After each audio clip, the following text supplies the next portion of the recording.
Ladies and gentlemen, right, good evening. First, a couple of public announcements.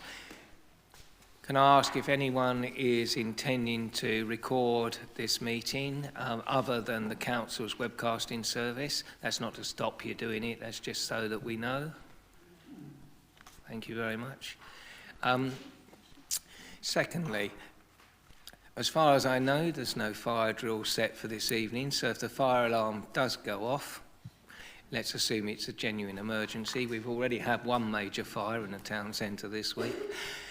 So in that case, if the alarm goes off, the Democratic Services officer will identify a safe route of leaving the building and will come back and make sure that we follow that procedure. Now, turning to the agenda for the meeting this evening. Item 1, apologies for absence. We have apologies from Councillor Spooner for this part of the two-night meeting, although he'd probably be here next week. Are there any other apologies? I don't believe so. Right, substitute members. Councillor Wendy Young for Councillor Spooner. Thank you very much indeed. Item 3, notification of visiting members. Could members who are visiting come forward to the microphone and tell us what items they're here for, please?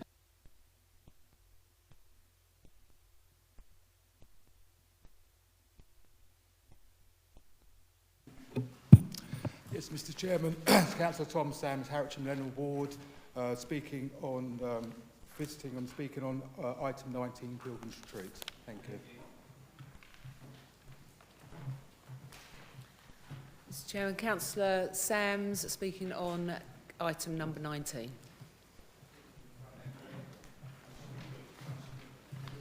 Councillor Garton, good evening, Mr. Chairman, good evening, members. Talking on item 13, Eastfield Barn Broad Street Hill.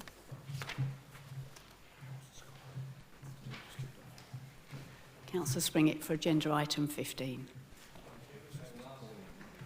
I think I'm last here. Councillor Webb on agenda item 17. Thank you very much indeed. Right, item 4, items withdrawn from the agenda. I'm not aware of any items that are withdrawn. However, do bear in mind that some items are being heard next week. Item 5, date of adjourned meeting, 5th of March 2020. As I said, we have divided the agenda because of its extreme length on this occasion, and a number of items will be heard, including Monks Lake next week. Item 6, any business the Chairman regards as urgent, including the urgent update reports as it relates to matters to be considered at this meeting. There is a very brief urgent update report, members, which will be considered, I hope. Is it agreed we take that report this evening? Agreed. Thank you very much. Item 7, disclosures by members and officers. Are there any disclosures? Councillor Harwood. Thank you, Chairman. In relation to item 20, acknowledging that it's on the next meeting, I'm a member of Boxley Parish Council, but I took no part in any discussion of this item, so I therefore intend to speak and vote as and when it is discussed. Thank you very much. Councillor Mumford. Item 2 or 14, whichever way you want to look at it. I'm a member of Bookman Chelsea Parish Council, but I don't take part in any of their planning discussions. Therefore, you intend to speak and vote? Yes. Thank you. Councillor Mrs Brindle. Good evening. I am also a member of Boxley Parish Council. I will not be talking or taking part in anything on item 20. Thank you. Right, we now move on to item. No, I'm sorry. Don't need to take that. But thank you very much. It doesn't matter. We're not decision making. Disclosures of lobbying will be taken with the relevant items because otherwise I will forget, and so will everyone else. Item 9, to consider whether any items should be taken in private because of the possible disclosure of exempt information. I do not believe that it should be necessary to go into part 2, as it's technically called, unless members have particular questions on points of detail, but I don't believe that it will be necessary. Item 10, minutes of the meeting held on the 23rd of January 2020. These have all been circulated. Any questions on the minutes or any amendments? Otherwise, can I sign them as a true record? Thank you. Item 11, presentation of petitions, if any. There are no petitions. Item 12, deferred items. Are there any updates on the deferred items? No updates, Mr. Chairman. Okay, thank you very much. That brings us to the planning applications set out this evening. In a moment, I will ask the officer to introduce the report. Just one procedural comment. This is a regulatory committee. I understand that feelings may run high at particular points on a number of items this evening. However, there will be no cheering, applause, or booing or displaying of signs. If that meeting does get out of hand in that way, it will not take place until matters have been quietened down, the public cleared, and order restored, and then we will proceed. Right, Mr. Bailey. Thank you, Mr. Chairman. Just an item of procedural matters to update. Received a letter from Mr. and Mrs. Watkins, who reside on Pilgrims Retreat, effectively stating that she was 82 years old. She slowly became aware of issues on the site. Problem is of great concern to residents. That is causing issues with the residents in terms of sleeping at night, and they understand that the problem is between NBC and the park owner and not from the individuals. It's just that was in terms of lobbying material, but obviously it wasn't sent round in the usual way from Mr. and Mrs. Watkins, so I thought in best interest to make sure I read that out at Planning Committee tonight. In terms of what's on the papers tonight, this is authority to serve enforcement notices at Pilgrims Retreat, Hog Barn Lane in Harwich. How I propose to deal with this application is to very briefly show members some photographs inside the site. I will say that these photographs are the same photographs that was displayed on the 26th of September 2019 committee for consistency purposes. So it just be a refresh of some of the photographs you've seen there. There'll be some aerials, some viewpoints from around the site, and then obviously I'll go into the main elements for discussion. So in terms of the application site, this is the application site. It's approximately 3.2 kilometres to the north of Harwich, which is located down here, and it's positioned on Hog Barn Lane. I'll go through some of the various constraints that apply to the site very briefly, so members have an idea in terms of the context and the surrounding landscape. This is an aerial photograph, again, the same one that was used on the 26th of September committee report, showing the site on the 5th of May 2018, where it's referred to in what members will need to remember. There's an Appendix 1 report, which was the report to Planning Committee, and there's also the current report. So where that report refers to the north and the southern parts of the site, effectively the northern part of the site is effectively this area, and the southern part of the site, the terraced part of the site, is effectively this area. And a lot of the photographs you'll see next are taken at various vantage points around along the terracing areas towards the southern part of the site.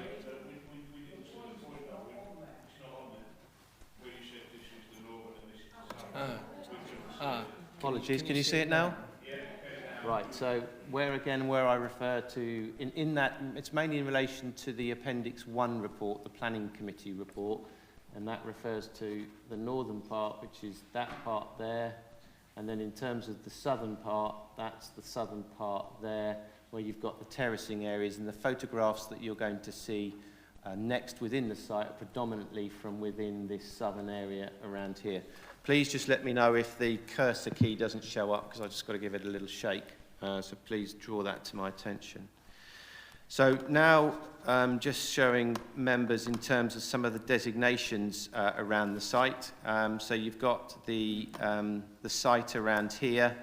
The areas in dark green are areas of ancient woodland. The areas in light green are TPO number 3 of 2000 and TPO number 10, 2003. You've got this area here, which is the public footpath. Is it not showing again? It's gone again. Apologies.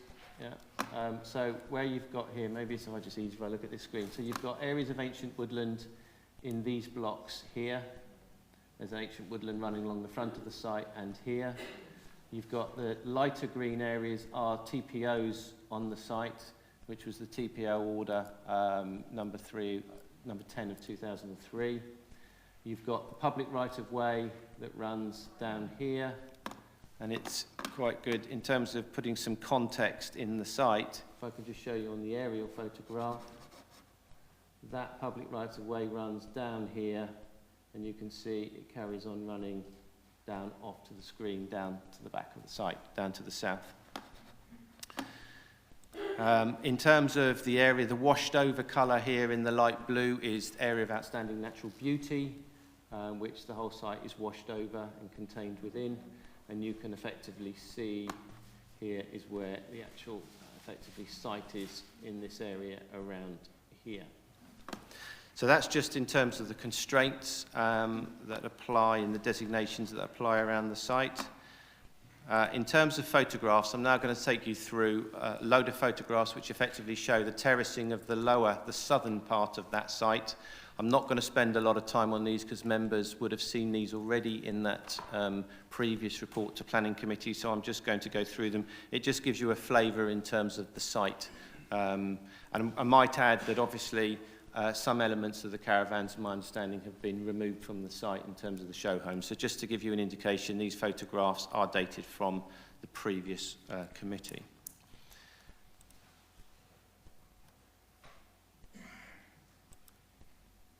So this is showing, looking east, down towards that southern plateau of the site. Again, this woodland here is outside of the application here. This is one on the upper terraced areas. Towards, I would call this about the middle terraced area here on the end of Castle Drive. You've got some of the retaining structures around the site here, and you can see how the site has been terraced from the upper levels up here. Again, you've got adjoining land here which is not within the application site, and that runs off down to here. And you've got the caravans that are located off to the west of here, and then to the southern part of the site is the extent of the boundary. Again, this is the looking northwest, so in terms of the public right-of-way is in approximately this location over here. And this is one of the open landscaped areas which is positioned to the west of the site. This is just an area towards the back of the site, the storm drainage ditch area here. Some of members will recall this is part of the land that was increased in 2016. So this is just to taking some context around the site. View from corner of Steed Hill and Flint Lane. So you can see the site over here. Again, from Flint Lane, you can see the site here, the top part being what I would call the northern part, and you can see the southern terracing part here. Again, slightly closer view, what I would call the northern part up here, this sort of the established part of the park, and then the southern part here, and the terracing area as it steps down. And again, this is the view from that public right-of-way. You can see where the public right-of-way sort of meanders around here, and I'm standing sort of midway up that public right-of-way, looking back towards the Pilgrims Retreat site, the north part, and again the southern part on the terraced area. Again, slightly closer view, and you can see in terms of the context from the landscape. So now just some views in terms of the local road network to put some context. This is from Steed Hill. heading towards Hogbarn Lane. This is before the junction with Flint Lane. Approaching the site from Steed Hill. And this is approaching a site from the northwest. And then we're getting very close to the site. So I think that's, in terms of the photographs, that just familiarises members in terms of the context, the designations, and the character of the site. And now turning in terms of the report. So as set out in the report, enforcement action is discretionary and should only be taken when it is expedient to do so, is in the public interest, and action is taken in a proportionate way, with all these matters having regard to the development plan and any other material considerations. I do not intend, as part of this presentation, to set out the full planning history for the site, as this is contained within the report to this committee on the 26th of September 2019, and I'd refer members to Appendix 1, and within that section is the relevant planning history and summary of planning history in fallback position, and that contains effectively the officer's position with regard to the planning history of the site. However, in order to sort of aid members and give a very brief summary of that, your officers consider the lawful permission for the site is for 198 static caravans, of which only 18 should be used as permanent residences and 180 for holiday-related uses, and the majority of the engineering works undertaken to the southern part of the site, which includes the terracing that you've seen, are unauthorised. So the site exceeds the number of caravans permitted, and the majority of the caravans are being used as permanent residences. So having regard to the advice contained in the MPPG, which is set out in your report, and Section 1721 of the Town and Country Planning Act 1990, and I'll draw your attention to paragraphs 4.16 of the report, which says, having regard to the development plan and to any other material considerations, I would draw members' attention to the following paragraphs as set out in Appendix 1 of the report, and that's on page 117 of your papers. In terms of this, sets out the harm arising from the development and the reasons why it is expedient and in the public interest to take enforcement action. And I would particularly draw your attention to paragraphs 710 to 720, paragraph 729 to 739, and that's starting on page 125 of your papers. And that sets out the impacts on the landscape designated as an area of outstanding natural beauty. And again, I would draw your attention to paragraphs 8.02, which is on page 139 and 140, which sets out the conclusions on this matter with the harm arising to landscape impact. I would also draw your attention to paragraphs 722 to 728, again, which starts on pages 127 of your papers, regarding the unsustainable location for housing and the objection raised on highway grounds, and again with the associated conclusions drawn at paragraphs 8.01 to page 139 of the report. And those are the reasons for the expediency and the public interest of the recommendation as set out in your report. So the report considers 4 options that are available to members. This includes 2 enforcement options, a do-nothing option, and a further option to give an extended period of time to the applicant to submit a further application which meets the desired outcomes set out in the report. I haven't discussed in my presentation the desired outcomes because these are set out in the report, and I think they're quite clear in terms of what the council or officers sought to achieve. So the various options consider the advantages and the disadvantages of each option, and these are explained within the body of the report, and subsequently the impacts each might have, and I don't intend to go into detail on those because they're already set out.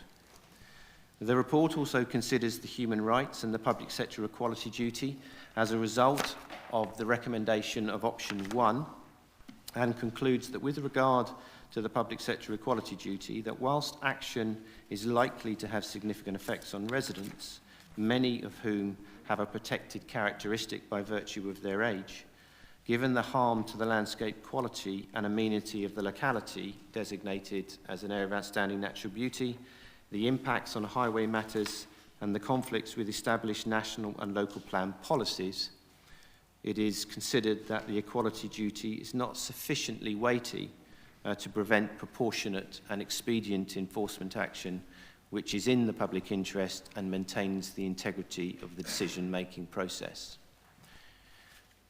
Within your report, the recommendation is set out as option 1, with the recommendation to serve 2 enforcement notices on the land, requiring those matters as set out on pages 100 and 101 of your report. And I won't go into detail as to what those contain because they are contained on the papers. Thank you, Mr. Chairman. Thank you, Mr. Bailey. Right, I'm now going to ask the legal officer to make a brief public service announcement about how public speaking works this evening. Okay, thank you. Good evening, Chair, councillors, ladies and gentlemen. This is a short announcement for the members of the public and in particular those who are going to be speaking on an item this evening. As you've just heard, the item is announced by the Chairman and the Planning Officer introduces the item. The Chairman will then call the speakers. When you hear your name called, please could you come forward to the table in front of you and take a seat. To speak, press the middle button. You do not need to hold it down. The button will turn green and the ring around the mouthpiece will turn red and you'll note that therefore it's turned on. You will have 3 minutes to speak and you'll see your time counting down on the screen in the corner behind me, and at the end of the 3 minutes the Chairman will tell you that your time is up. Once you've finished speaking, please press the middle button again. It will turn white and return to your seat. You've heard earlier that there are visiting members. They are the members of the Council, but they do not sit on this committee.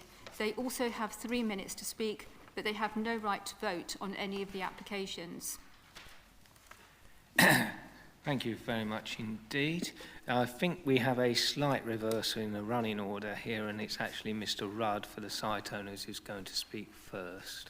Mr. Rudd.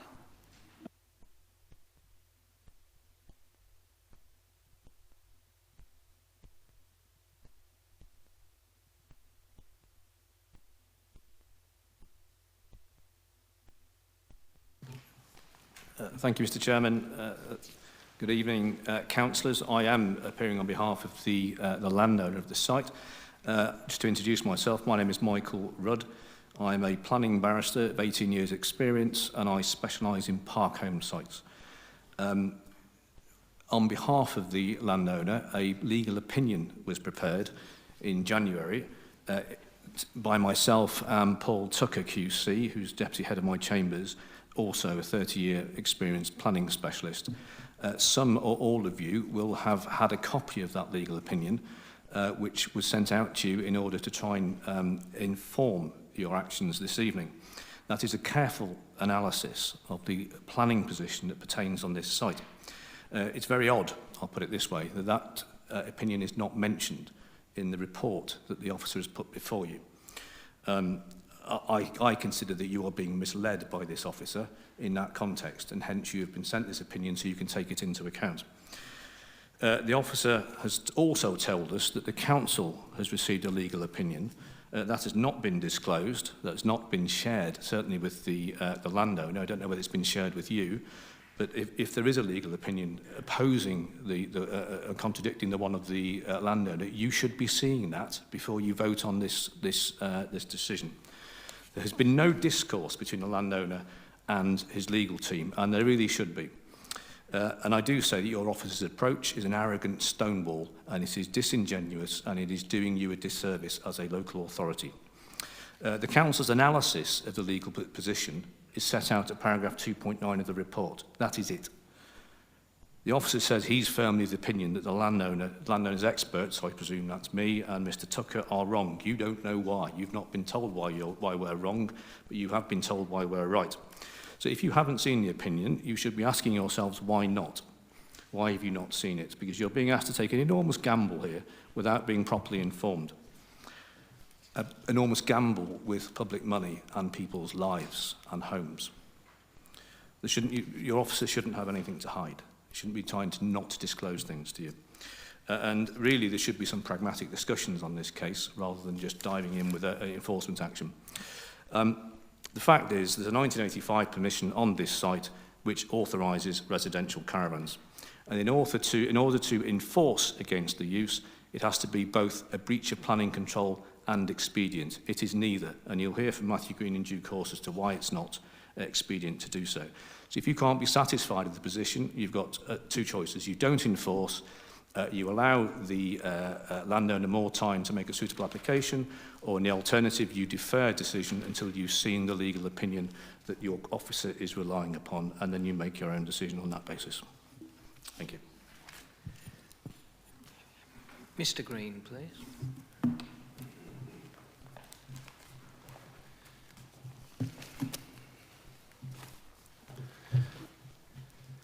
I press this, do I?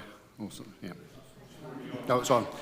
I'm Matthew Green of Green Planning Studio. I am a specialist in both caravan sites and indeed in enforcement. I do more appeals in relation to both matters than anybody else in the country, and I've done that for the last 14 years. That's what the Planning Inspectorate would tell you. So I am likely to be more experienced than any officer employed by any council anywhere in the country in these matters. I've been asked to come and speak on behalf of the residents. It's myself that spotted the 1985 permission had not been properly considered, either by the planning inspector in 1997. The inspector's made a mistake. It's a legal matter and it can be overturned, but also by the token, your officers have followed the position of the inspector in 97 incorrectly. It's a matter of law, not a matter of a planning decision. The situation here is there are slightly in excess of 200 households on this site. A majority of those are lawfully resident. You're being told a majority are not, but a majority are lawfully resident. Some have a condition allowing them to occupy their caravan for holiday purposes all year round, but not for residential purposes. If you're enforcing, you're not enforcing, in terms of the occupation, you're not enforcing against the people. You're not enforcing against that caravan being in use. You're merely making them have a home somewhere else and maybe let other people into the caravan. That caravan can be used every single day of the year for holiday purposes. There is no highways objection because people on holiday purposes come and go just as much as people who live there, in fact, arguably more when they're on holiday. So your highways objection will fall away on an appeal. At the moment, you are being asked, and I find this somewhat surprising, to put elderly and vulnerable people at risk of eviction in the face of, they tell me, assurances given by a Mr. Bailey and a Mr. Cornwall in the past that this wouldn't happen. And you are putting them through the next couple of years. You will probably lose on appeal. You will almost certainly lose on appeal, in my view, and the council will probably pay costs. But they're secondary to what you're doing to the site residents. You're putting them through something entirely unnecessarily because I believe, just as Mr. Rudd does, that you haven't been fully appraised of the facts. To enforce it has to be expedient. How can it be expedient to say to people, you can live in that caravan, or people can live in that caravan all year round, and you can come and go, people can come and go from that caravan all year round, but you know what, just because you live there and you don't have a home somewhere else, we're going to enforce against you and make you have a home somewhere else. From a planning point of view, it's still an occupied mobile home, all the comings and goings, you're just saying to the people, no, you've forced you to have a home somewhere else, which they don't have. I urge you not to take enforcement action and to delay this while other considerations are made. Thank you.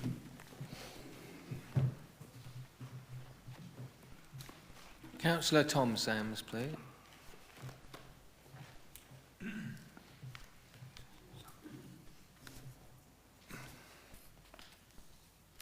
Before starting, can we declare as a neighbour of the site, I do not believe I have other significant interests, but for transparency purposes, I will speak on the item and then leave the meeting. Good evening, members. Sadly, the main parties that are facing the full ramifications of the potential decisions here tonight are the ones most vulnerable, namely the residents. The options seriously being looked at in all ways impact upon the residents. It compounds their misery, and we are extremely concerned for them. The landowner is the one party who must take the greatest responsibility for the situation this evening. It is following his decision to extend the site in the manner that he has is why we're here tonight. The council was made aware of the situation many years, and it is unfortunate it's taken so long to come to any decision to address this matter. The planning committee made a decision last time to refuse application, and residents, we have to say, in council's defence, they had little option as it was an application lacking in every respect. Focusing in on the recommendation of option 1, it states that, save for the 18 residential homes, all those permanently occupying the site would need to find alternative permanent residences, as the authorised use would be for holiday purposes only. Councillors, this, we believe, cannot happen or work, and its implications are truly dreadful for residents. Residents were not able to manage. Many are elderly, some are frail. Many financially could not seek an alternative solution for themselves. It would have a devastating effect for everyone, and we believe seriously impacts on all the aspects of their well-being. We note that in the report it states welfare checks would be carried out as an individual circumstances are raised at each stage of the enforcement process. The council will be able to assess these and make a decision as to whether an assurance from prosecution would be given to the individual at that time. This we feel would be a very complicated, lengthy process and distressing in every aspect for those residents. In our opinion, that option 4 is worth pursuing for a short period, and indeed, the site owner could, if wished, expedite this moving towards a compromise position. This could mean that residents might have some long-term security should that decision be made. The officer writes in the report, the Human Rights Act, it is acknowledged that the majority of occupants on this site are older persons, which is protected characteristic, and the impacts of enforcement action is likely to have a significant effect on these residents, but concludes other matters outweigh this. We strongly must disagree. Ultimately, the residents' rights we feel are overwhelming and need to be understood and listened to. So to sum up, please look again. Compromise and discussion is always the best way forward. Residents expect that the council to act on their behalf in as much to look after their well-being, and yes, immunity for residents may be an option, a potential solution. We suggest that no decision is made for 4 months and that this committee re-evaluates this and comes to a decision at that point. We would ask that the council officers, in communication with the planning committee chair and vice chair, work proactively to facilitate dialogue with the owners' representatives. This is of course out of the ordinary, but we are in an extraordinary situation. We have received additional information this morning which we believe necessitates face-to-face dialogue, site owner and his representatives and council officers and their legal advisors. We are calling for discussion to resolve this really, really difficult position, and the impact of your decision tonight will be felt by all those residents behind. Thank you.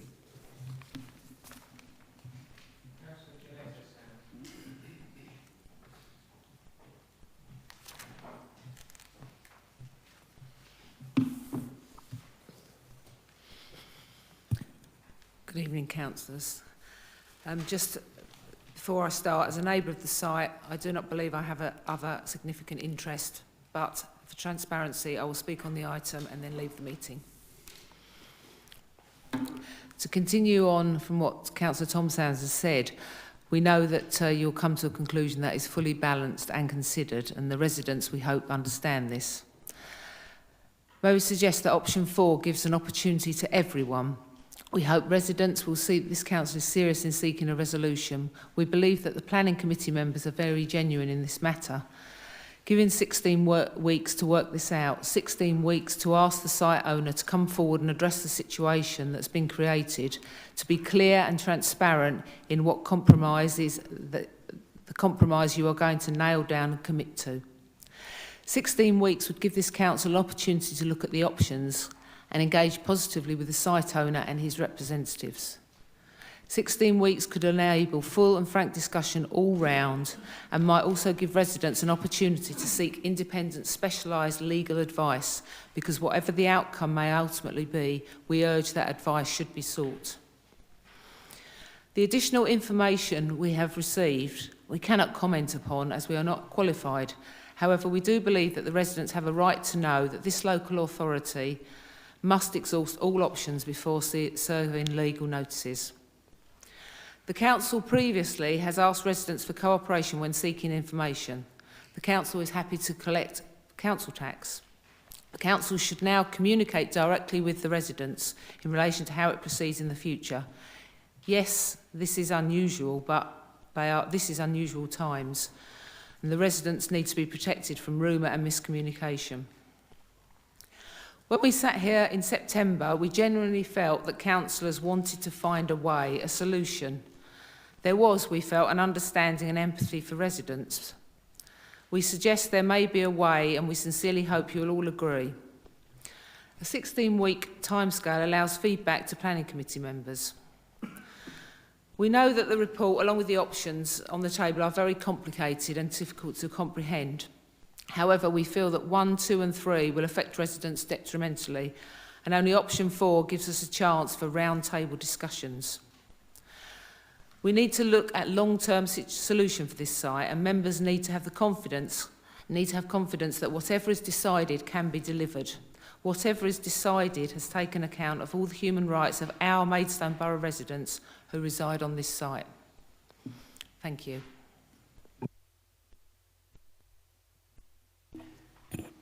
Can I take declarations of lobbying at this point? Computer working now, Tony?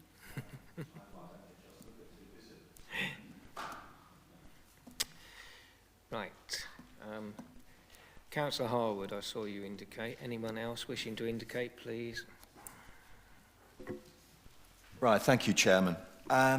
Pilgrims Retreat has been a permanent fixture on planning committee, certainly for as long as I've been a councillor, certainly since the 80s.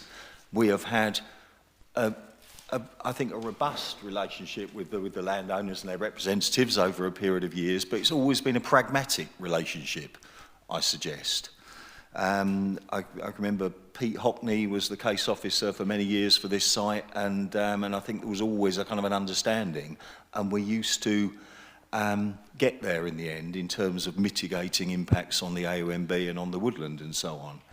However, there has been a clear change in tone in recent months, years, and that relationship has soured, I think, on both sides, and it's led to the position we find ourselves in this evening.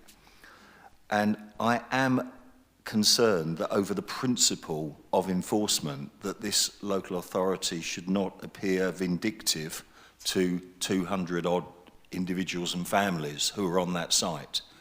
You know, to my mind, and you know, I was chair of the Mid-Kent Downs AOMB team for a long time. I was on the Kent Downs Joint Advisory Committee. I was a member of the National Association of AOMBs for many years.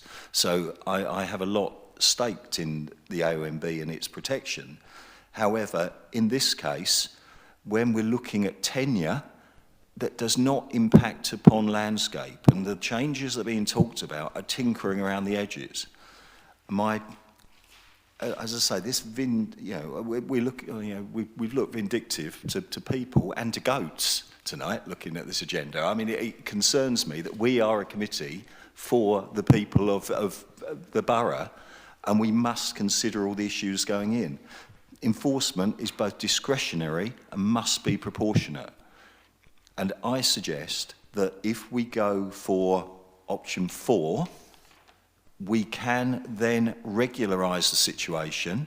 And I'm not talking about the planning application that fell a few months back. I'm talking about a proper discussion with the views from all angles so that we can actually get the site properly landscaped, so that we can actually re-profile if we need, but remove the sword of Damocles that's hanging over the head of so many residents is really, really important. And I think, as I say, this is where we as a committee, officers have to follow the letter of the law. This is the discretion of this committee.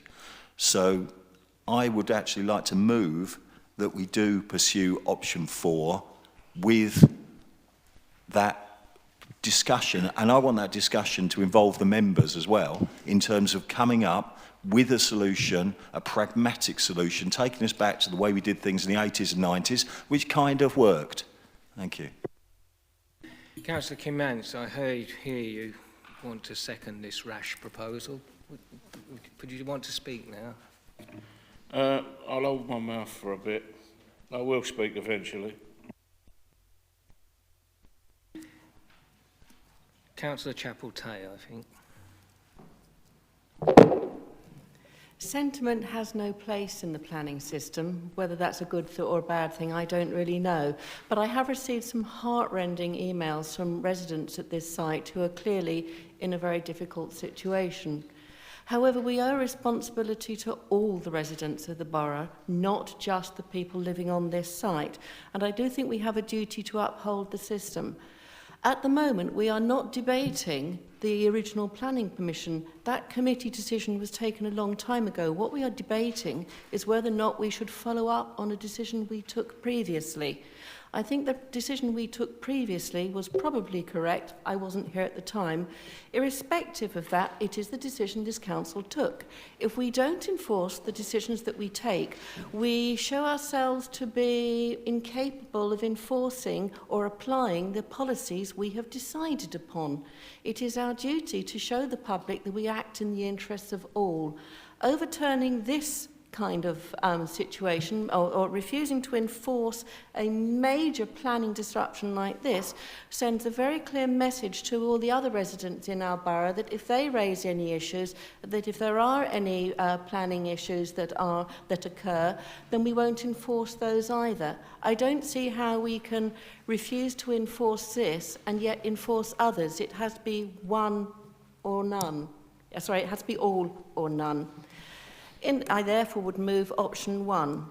I would, however, like to say one other thing, and that is if these people are frail and elderly, and I appreciate from the many emails I've received, probably some of them must be, it's a dreadful situation for them, but this is the worst possible place to be if you are frail and elderly. Outside the services of any village or conurbation seems to me to be not the best place for such people anyway. However, we're not debating the original one, this is just about enforcement. I'm sorry, did you move something? Sorry, yes, I move that we vote for option 1. Is that seconded? Councillor Perry, do you wish to speak at this point?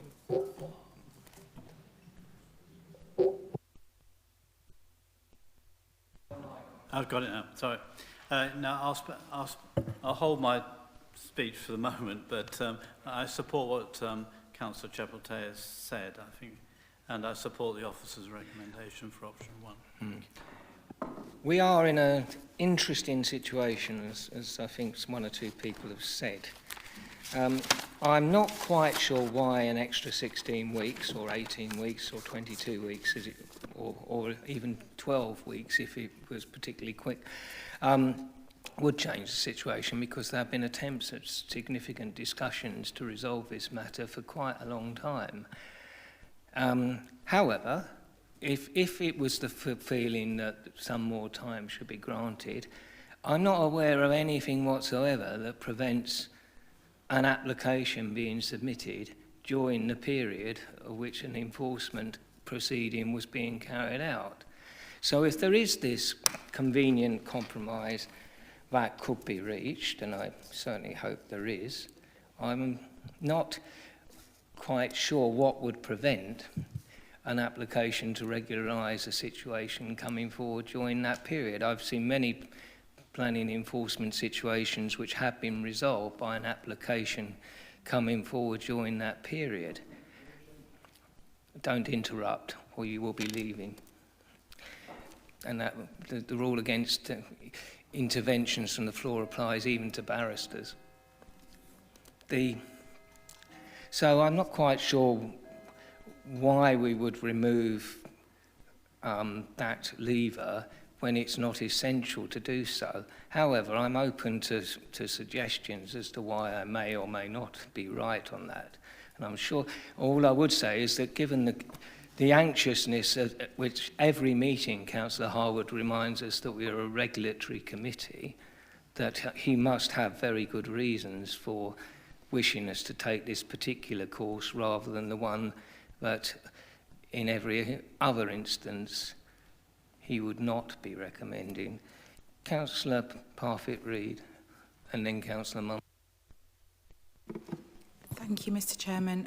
The question I would just like to ask is of Mr. Bailey. We had the two representatives here talking about the possibility that this would be lost on appeal and that they had gone into this in quite a lot of detail. And that we haven't received a report from you, and I would be quite interested to hear what you have to say in terms of why you feel that we should be ignoring that advice. I will bring Mr. Bailey in and other officers in later. I'm going to take a couple more points first. Councillor Mumford.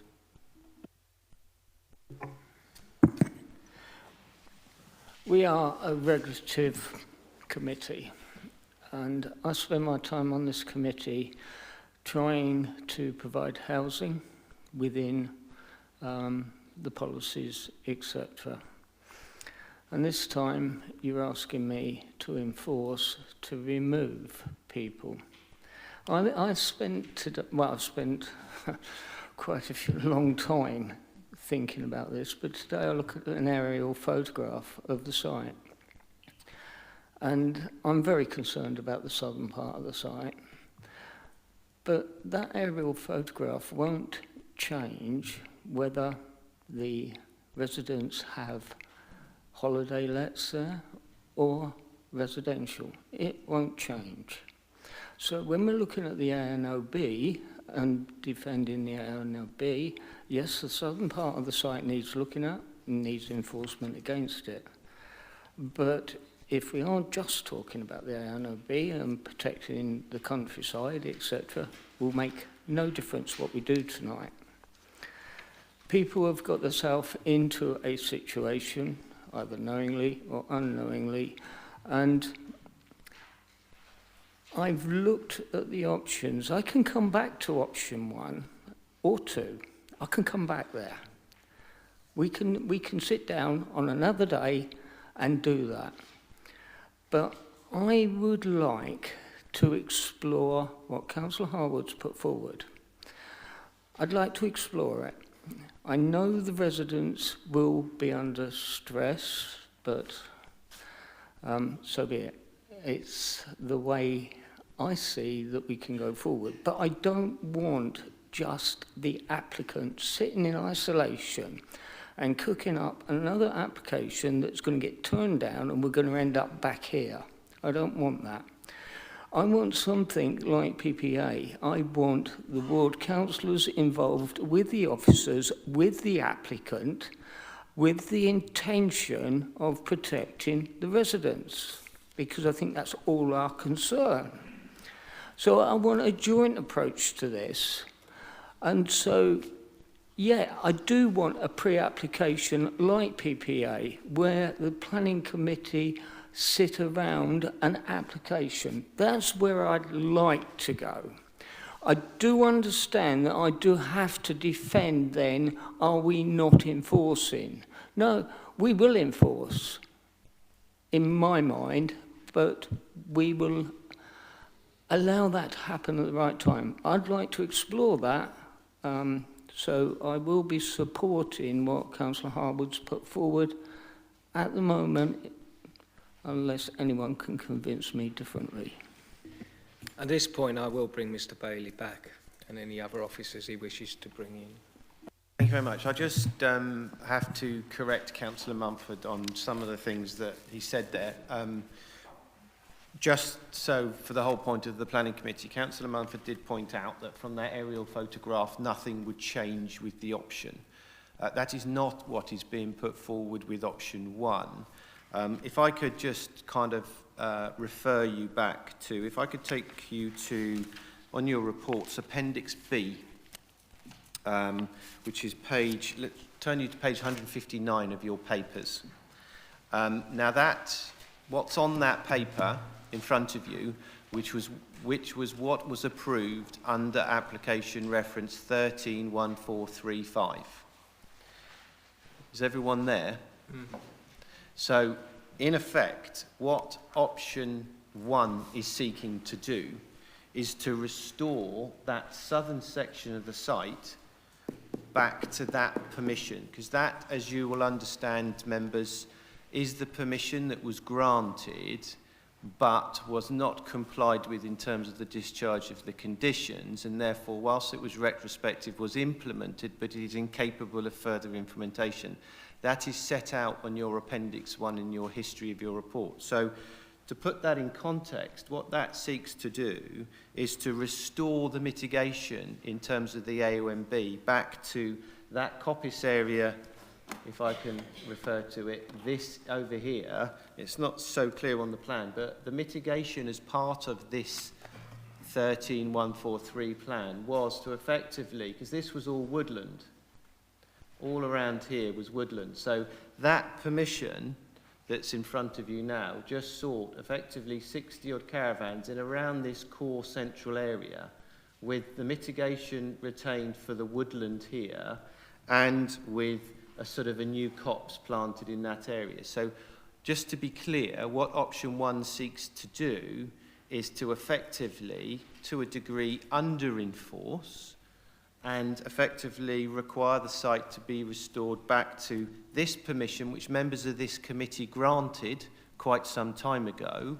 So in terms of proportionality, when we're looking at is enforcement action being proportionate, that is what effectively the report is saying. That is why that action is proportionate. So what it seeks to do is reintroduce some of the landscape and the harm that's arising from what was effectively granted by virtue of this permission. So with respect to Councillor Mumford, it will change depending on what members decide to do. If they go with option 1, that is effectively the route would come up. And within a landscaping scheme that's part of option 1, in one of the bullet points that's set out, there would be a required return back to a landscaped area, principally in this area and round to here. So just to be clear on that point. Councillor Parfitt-Reid also raised the issue in terms of the legal advice, and the learned gentleman, the barrister, raised the point that I don't really touch in any detail in terms of the report, and I only refer to it very loosely in paragraphs 2.9. There is a reason for that report, because at the end of the day, this application has been an enforcement case for approximately 2.5 years. The council have a legal team in-house and have also external legal advice and have been receiving that external legal advice. That is what the council's legal team have been advising, and that's what I am as an officer cascading that advice down into the report. So in effect, that legal advice has confirmed that the planning history is set out in your Appendix 1 report, the original Planning Committee report, is correct. Whilst I accept that the gentleman there in front of you say it's not correct, that's in their view that it's not correct. In the council's legal team and the council's view, and I support that view, I think we are correct.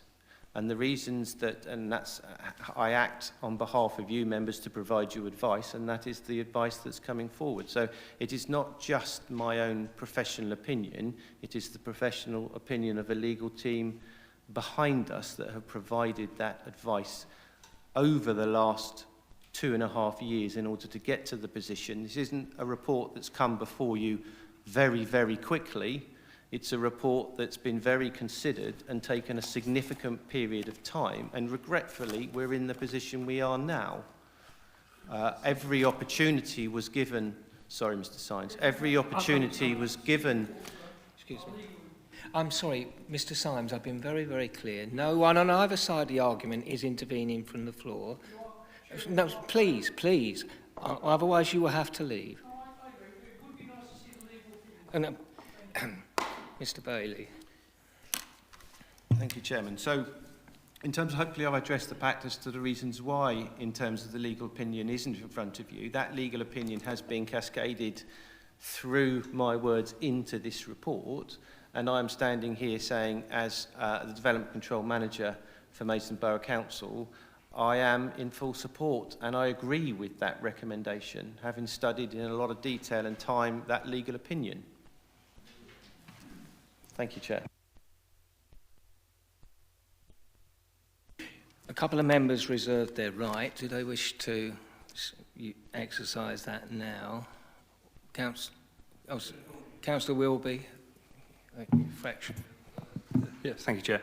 I was just wondering, and this is just a question to the planning officers and to yourself, as there seems to be a bit of movement to say giving them more time and to option one, I just wonder if are we able to combine the two of them to say if we give them option 4 and reduce the time frame to 4 weeks, for example, to actually come back with a... No, I'm just asking the question to the planning officer, if we can actually do that, and then if they don't make any significant headway, option 1 is our deferred and we go to option 1. Are we able to take that decision tonight, or does it actually have to be option 4 or 1? I mean, obviously the decision here is for members tonight. That's why you've got a number of options in front of you. You can choose various options, or you could mix those options up. I would just sort of give advice that obviously 4 weeks to submit a planning application of this scale is not sufficient time, I would suggest, in order to bring that forward. But what I would say, given the fact that I was in discussions with the applicant back in early 2017, and it took almost a year to submit the previous application. But obviously, you know, the applicant is here, is listening to discussions tonight. I would suggest if members choose a hybrid option or go for an option 4, that there is a time limit imposed on that, because, you know, we need to get a resolution both for the residents on the site and for the council moving forward on this site. And to give an unlimited period of time to submit another application just effectively delays what decision effectively needs to be taken. So the option and the discretion is down to you as to which option you choose or which hybrid option you choose. And I can advise you as you go through those options. But my suggestion is that there is some time limits imposed in order to submit an application. 4 weeks is not enough. I would suggest, in my view, 4 to 5 months is a reasonable time frame to submit an application. Even that could be slightly delayed. You know, at the end of the day, the application has previously been made. A lot of the information is already there. But obviously the discretion is with members. I do think that if you go for option 4, you need to give some very clear guidelines depending what option you do take, because we need, you know, this is affecting people's health on site, as you've heard tonight, and we need to get some clear headway moving forward with this. So it should... No, I'm sorry. I'm sorry. I'm sorry, Mr. Symes. This meeting is adjourned.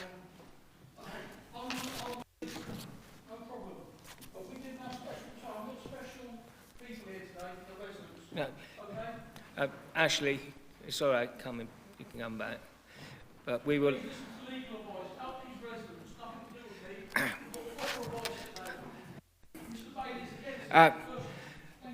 Mr. Symes, you're not helping the residents by this demonstration. You're really not. What I was about to ask, Mr. Bailey, so can we get this right? Because it is quite important. You're saying it would be practical to essentially have a hybrid option, which is sort of, it's an unusual approach, but can I, I think that we would need to explore in detail how this would work.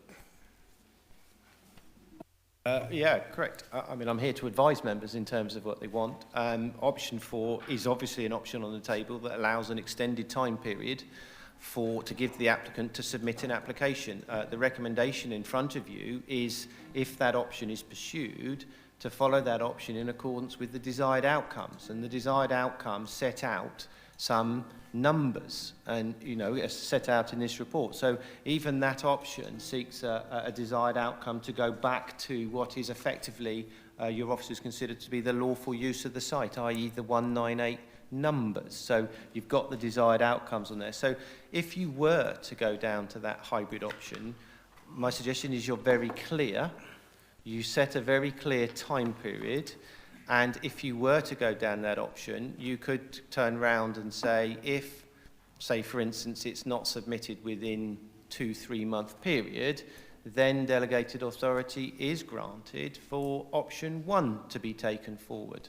That is an option that's within your power, because effectively that sets a very clear steer that if you're giving an extended period to submit an application, and then if that's not submitted, then obviously members could say actually they're agreeing with the option 1 period time, they're agreeing with the need for enforcement action, they're agreeing with the options that are put in those various options, and effectively instead of that coming back to members, that could be a delegated decision, or else it could be a decision that could come back to members. It's really in your discretion, as long as you're very clear in terms of what you're wishing to do. And all I would like to do is get some sort of further clarification as to what, if you agree with the desired outcomes in terms of what you're seeking, or what that application should come forward into. Because at the end of the day, if that's the option you're seeking,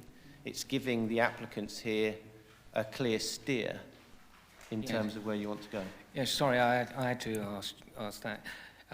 I will come back to the original movers of the main motion in a minute to see whether or not there is any agreement, but I'll just check whether Mr Wilby had anything to add, having heard that. Does that answer your question? That does answer my question. Thank you. Right, I will take Mr Atkinson first, and then I'll come back to one or two people. Yeah, thank you, Mr Chairman. I mean, normally, obviously, I'm in favour of enforcement action because otherwise it makes a mockery of our planning process. But in this particular instance, there are a lot of innocent people involved, so I'm concerned about their well-being, and I'm also concerned about the well-being of people who buy them in the future. On the way here, I stop off at Seekers, and number 1, Yeoman's Way, is advertised as being sold. Now, I am concerned that the people who now go and buy these places also need some sort of protection. Are they being told about all this possible enforcement action which is going on right now? So I'm concerned not only about current residents, but also about any future residents as well. I mean, this is one of at least 80, I think it is, that are currently for sale, so I'm concerned about that. So that's why I agree with Councillor Harwood. I think option 4 is probably the one to look at. That way we can have proper discussions, and then maybe even a pre-planning meeting so that we can discuss any proposals with the applicant. So I would agree with Councillor Harwood on this one. Thank you. Now, of course, the problem is the longer action. I mean, I hear what you're saying. I agree with it to a certain extent. Of course, the problem is all the time new units are being sold to more people who get locked into this difficult situation. So that is, so it is a, 6 of one, half dozen the other. And, Councillor Harwood, are we able to construct a process which takes us through a period of reflection on both sides, which may or may not resolve a situation, potentially followed by enforcement promptly if that doesn't happen? Thank you, Chairman. I'm not looking for a period of reflection. I'm looking for a period of action to get this regularised effectively. I mean, there's 2 points. You stated that I'm always a stickler for the fact that we're a regulatory committee.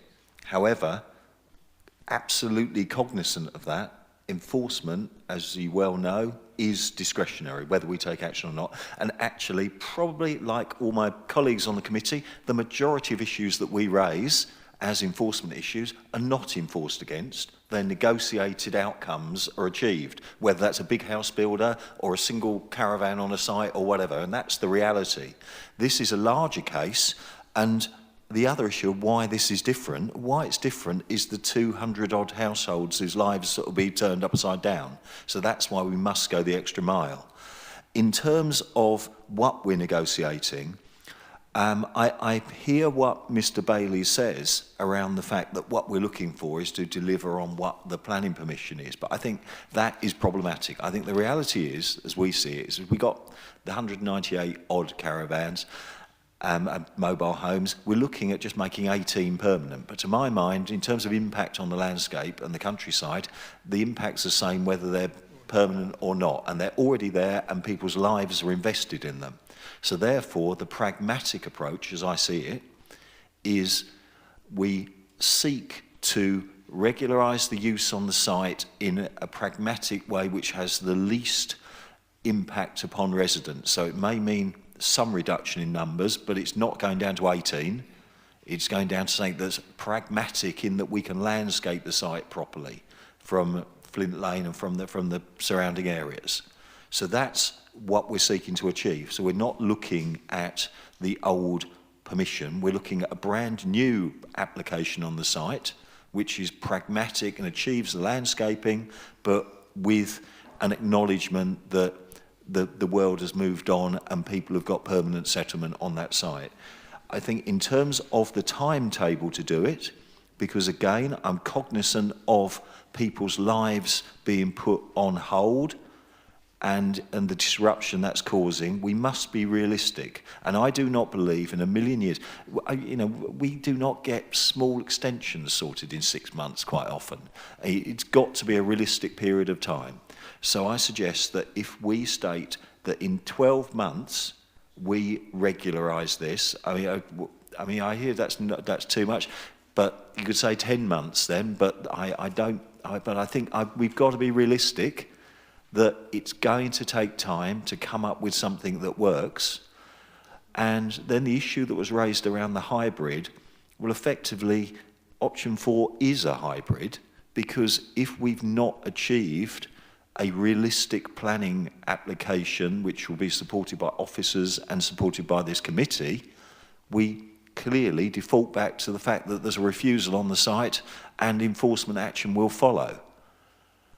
But I'm just trying to make this as constructive an approach as we possibly can, acknowledging all of the difficulty and the issues that are here, but without, as I stated, that sword of Damocles over the residents, where if something goes wrong in the negotiations, suddenly they're looking at, essentially being evicted from their homes.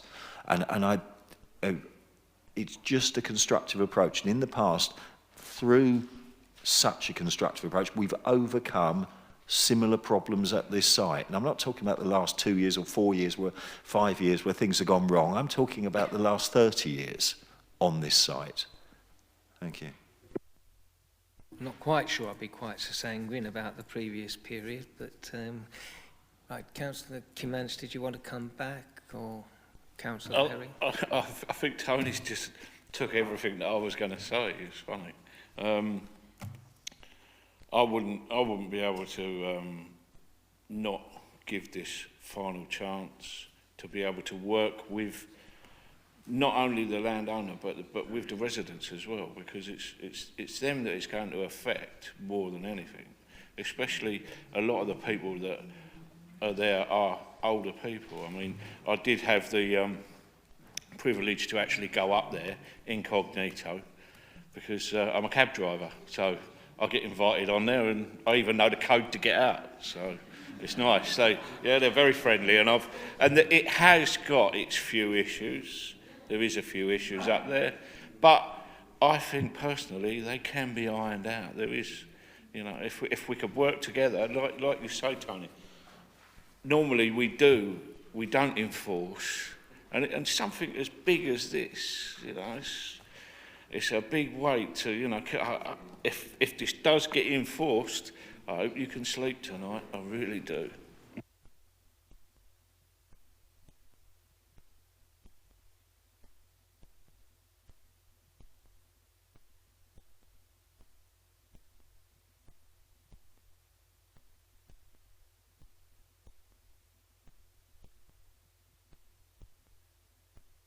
As he's here, Mr. Cornell.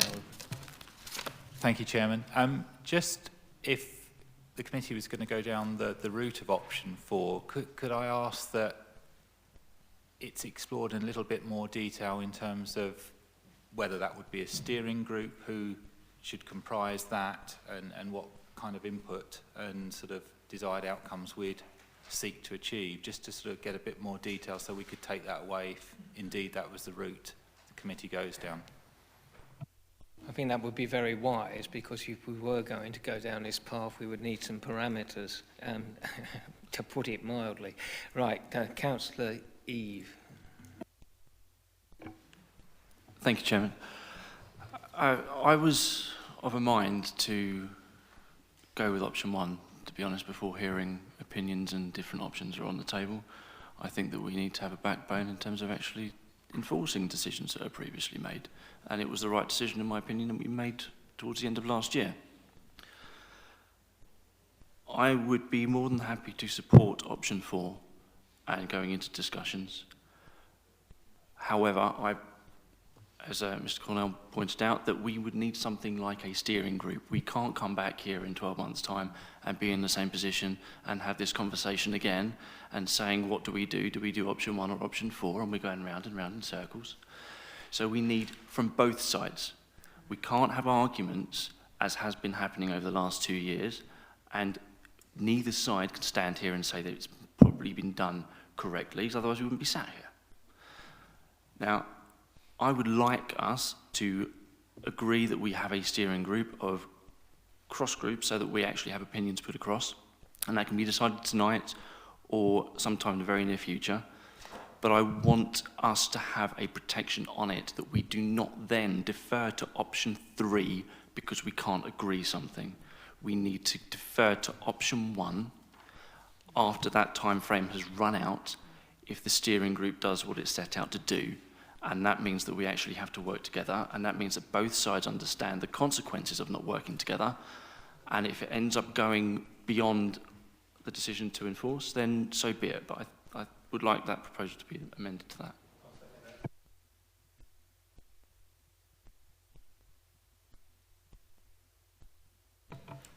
Thank you again. If that's the direction the committee goes in as well, I hear what Councillor Harwood said in terms of timescale, but given there has been a lot of dialogue to date, you know, I do think we need to think of those potentially coming into the site as well, and perhaps a shorter period, 9 months, might be an appropriate compromise. Well, I was more minded for 6, but if members are minded to go for a full gestation period, but I personally think 6 would be more reasonable. But we can always come back to the committee to extend that if we're making progress. Councillor Perry. Yeah, thank you. I mean, I was a seconder, and I still, option 1 seemed to me the obvious solution, because it's perverse if this planning committee makes a decision and then doesn't enforce it, and I find that very, very strange, to be perfectly honest. And it's something we bang the table on for, well, all the time I've been a councillor, we've banged the table on supporting officers to enforce. Then now we're sort of kind of backing off. I do understand why this has come about, and it's a really difficult situation to be in.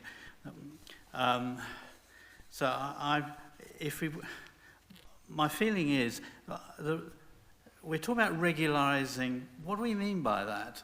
I don't even know what that means. Does it mean we accept the status quo, or I mean, I thought it was 180 plus 18. That was what the original permission was. Now we're saying regularise. What does that actually mean? If we are going to discuss this, we need to know what we're about. And is it something in the middle? Because if it's something in the middle, then some people are still going to be upset. So, but this is, you know, we've got to think a bit straight about this, and that's what's worrying me. If you go down this road, and if this seems to be the view, the majority view, then you've got to be very careful of the terms of reference we set and what we want to get out of this. I really do, because I mean, I just don't think we've thought this one's quite through. With all due respect. I think we might be getting there. Mr. Bailey, I think you wanted to add something on that very point. Yeah, thank you, Mr. Chairman. I do agree in terms of what Councillor Perry is saying. That's why the recommendation is there. But I also understand it's a very, very difficult position in terms of the potential impacts that enforcement action could potentially have on these residents. I do agree in terms of if a steering group is set up, it needs to have very clear terms of reference. As you've heard tonight, there is a disagreement between the planning status between the two parties. I'm sure that can't be just eradicated because there's a fundamental disagreement. I'm sure that with negotiation, and I can't speak for the other side, but I'm sure with negotiation that I'm hopeful that something could come forward, but it's very complex because if the applicant has their particular side and the local authority has their particular side, we've got to find some consensus. But effectively what I'm trying to say is the terms of reference need to be very clear. What are you going to accept? I accept that that shouldn't probably be discussed in this room because I think that is too difficult. I think setting up a subcommittee or setting up a committee of sorts drawn from the various representatives of the political party in this room to clearly set out and give the expectation of what the council would accept if an application came forward, then that lets the applicant very clearly know either you're prepared to accept it or not. And effectively, I would still also recommend that if that application does not come forward or there is an impasse on the effect reach impasse, or sorry, Clive, I remember my English, then I think you do need to have some kind of other measure in the option one measure, if that's what you choose, to ensure that that action is carried forward. Otherwise, unfortunately, I say this could continue and continue with discussions. We have had 2.5 years of these discussions to date, and I do think, for everyone's sake, we need to start to draw this to a conclusion. So I would kind of endorse with what you're seeking to say. Okay, thank you very much. I'm taking Councillor Mumford again, and then we'll try and put this to bed temporarily at least. I'm just trying to clarify the hybrid as I see it. So we're talking about a subgroup from this committee deciding on what the council would be looking for, to negotiate over a period of time with the landowner to come up with an application within, I'm saying 10 months. But then tonight is about difficult decisions. I think we need to add to that, we give delegated powers that if the officers cannot bring an application to this committee that goes through this committee in 10 months, we give them delegated powers to go down option one. That motivates everyone to come up with the solution within that 10-month period. And tonight is about difficult decisions. We go for this hybrid, but it has a backstop, and we give the officers delegated authority to go down option one after 10 months. I do hear entirely what members are saying. I'm just going to draw on a point that Councillor raised regarding, you know, I am aware of probably 30 odd plus units up for sale with local estate agents. Now, I'm not going to clarify whether that number is actually specific. When I did my research, I came across a number of units that are up for sale. I'm just letting members know, you know, personally, I think 10 months is too long. I think minds need to be concentrated. I would substantially reduce that. At the end of the day, we've got a negotiating party. If you give someone too long, as in Brexit will indicate to us, then you get to where you are. I personally think you need a shorter time frame. You very clearly set your agenda, and if you then clearly set out in that subgroup what you expect to come forward, the applicant has a decision. That, to my mind, does not seem to take such a long period of time. And if they're not going to take that decision forward, then they'll know that this committee is given authority to serve the notice. So that's my recommendation moving forward. Just as a procedural note, we have a main motion and an amendment on the table. We can't take another amendment at the moment unless someone withdraws either the main motion or the amendment that's already sitting on the table. Your amendment was to go with option 1 immediately.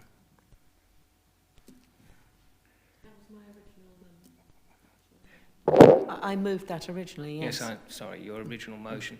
If that were removed, Tony's motion amendment would become the original motion, would become the motion, and now we could move this as an amendment. But we can't move it at the moment because there are other items already on the table. You can't have 2 amendments at once. Are you saying you wish me to withdraw my motion? If you're willing to, we can come back to it if need be. Okay, in that case I will withdraw it. Yes. In that case, we can move an amendment to what now is the main motion, becomes the main motion, which was Councillor Harwood's original motion to to go with option 4 at this time. Now, I am willing to entertain an amendment at this stage that we form a steering group to seek to negotiate a resolution of this situation. I would suggest 9 months as a compromise. It seems a suitable period of time. Comprising. Now, I think this is an important issue, so normally in these situations what we do is we have the chairman, the vice chairman and the political group spokespersons of this committee for such an appropriate situation. Is that reasonably acceptable to everyone? Except poor old Dennis hasn't got out of it after all. Mr. Chairman, is that acceptable? We also include the ward, councillor, whether you want yes, to... well, I was going to suggest that we do need a ward councillor. Do we want both ward councillors or just one? It's up to the committee to choose on. I mean, I'm easy either way on that one. I just think we need to confirm it one way or the other.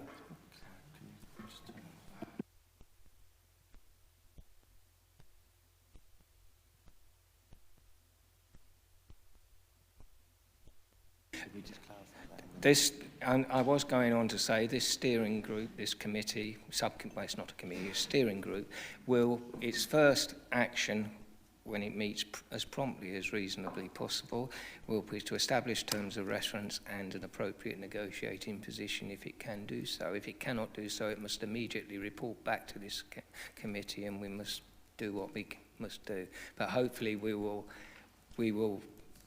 do that.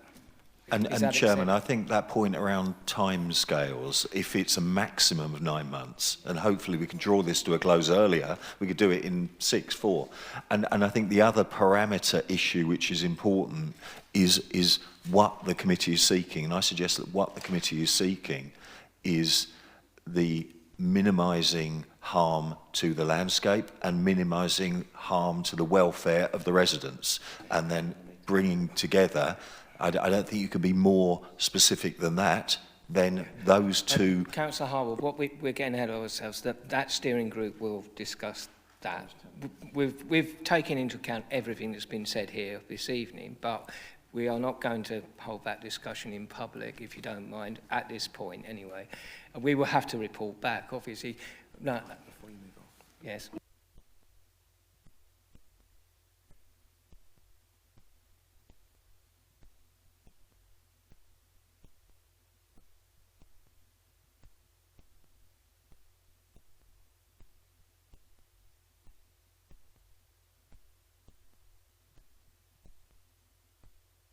Right.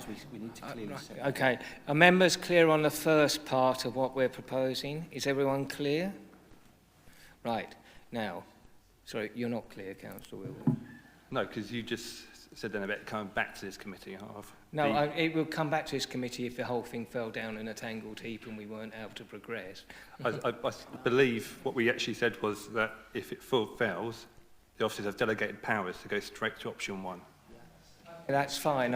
If that's what members want to do, then that's fine by me. I've slightly misunderstood what was being said, but that is fine. Councillor Perry. Now, just for quickie, I would have preferred a shorter period rather than 9 months, but I'm not going to get a long debate on it. Are we, the membership of this steering group, the chairman, vice chairman, I would like to nominate, because we have spokespersons as well, is that right? Okay, so I'd like to nominate Councillor Chapel-Tay as our spokesperson on this group. The Conservative group spokesperson, is that you, Councillor Perry? Spokesperson as I've opposed no idea to... who. I don't know who's got one. Well, because I talk was a lot, rather... but it's not the point. Yeah, it's fine. It's just that, of course, because with the departure of Martin Round and everything else, you haven't actually officially... Well, Councillor Perry, assuming as the leader of the Conservative group, you have the ability to sort of appoint yourself spokesman, you obviously can appoint a nominee instead of doing it yourself. But it does have to officially come from the group spokesperson that you're doing that. So we are assuming that that is your position, and therefore she is your nominee. Absolutely perfect, yeah. I think we're clear on where we're going with this. But I would be delighted if Mr. Bailey would summarise, just in case I've missed it. Right, so just to be clear for members of the public and for members, the way I see this is members are recommending the option 4, and within the option 4 is to form a steering group, and that steering group will comprise the chairman, the vice chairman, plus committee group spokespersons, plus ward councillor. I've got councillors, and Councillor Chapel-Day is to be the committee, the political spokespersons for the Conservative Party. So that steering group will establish terms of reference and establish a negotiating position.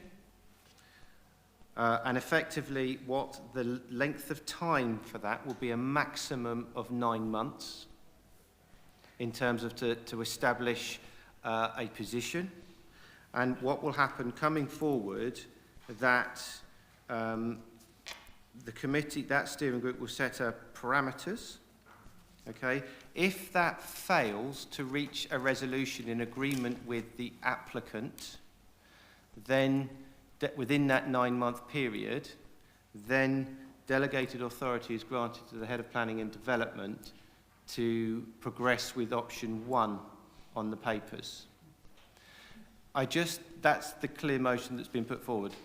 Something that's just sprung to my mind is on the basis, is there a requirement, do members want a requirement for a planning application? If you reach agreement, do members want to set a time frame for the applicant to require to submit an application? Because all you've agreed to is, you've agreed terms, you've agreed everything else, but what we haven't done is then set out anything for an application. And I think within that 9 months time frame, maximum 9 months, you should be saying negotiate, position, an application submitted if you reach that agreement. I think that was rather implied in what we were saying. I think it's just important for the minute. But it is important, as you say, to actually say so. I'm not going to entertain much more debate, but if it's an important thing we've missed out, Councillor Kimmans. Sorry, lights. Oh. Aha, we're on. Is it possible as well that we can have a representative from the Residents' Association? Not on the group itself, but we can. But if it was felt appropriate, we could obviously meet with them.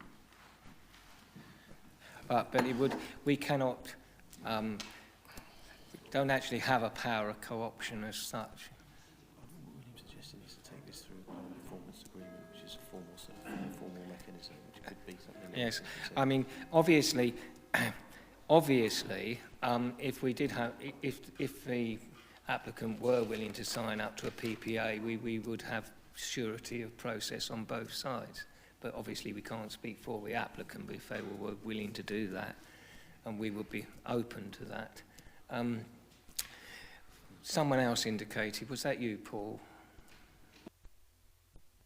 It's just when Councillor Officer asked about a time period for the actual application to come forward. I was just going to say I agree that it should be within the 9 months, that's all. Councillor Harwood, unless it's a substantive change, I am going to move to the vote. Just a procedural question in terms of, we saw the planning application 3 or 4 months ago. Would the new planning application essentially be a free go after that refusal? I'm just trying to work out where we are in terms of sequence and what happens with this app. I'd need to check the dates because free goes only apply and they have to be substantially the same in terms of description and everything else. So there's a whole load of procedural matters around that. I don't necessarily think that's an important consideration here, but I'd need to check. My feeling is that there isn't a free go on this application. Okay, right. We have an amendment. I think it's clear what it is. Unless there's any further questions, I'm putting that amendment to the vote now. Those in favour? As that's unanimous, no further voting required. That is on this particular part of it, because there are obviously no votes against or abstentions. That is now the substantive motion. Those in favour? Right, thank you very much. I think this would be an appropriate moment while everyone leaves for a quick comfort break, if anyone needs one.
Would all members and officers please return to the committee room?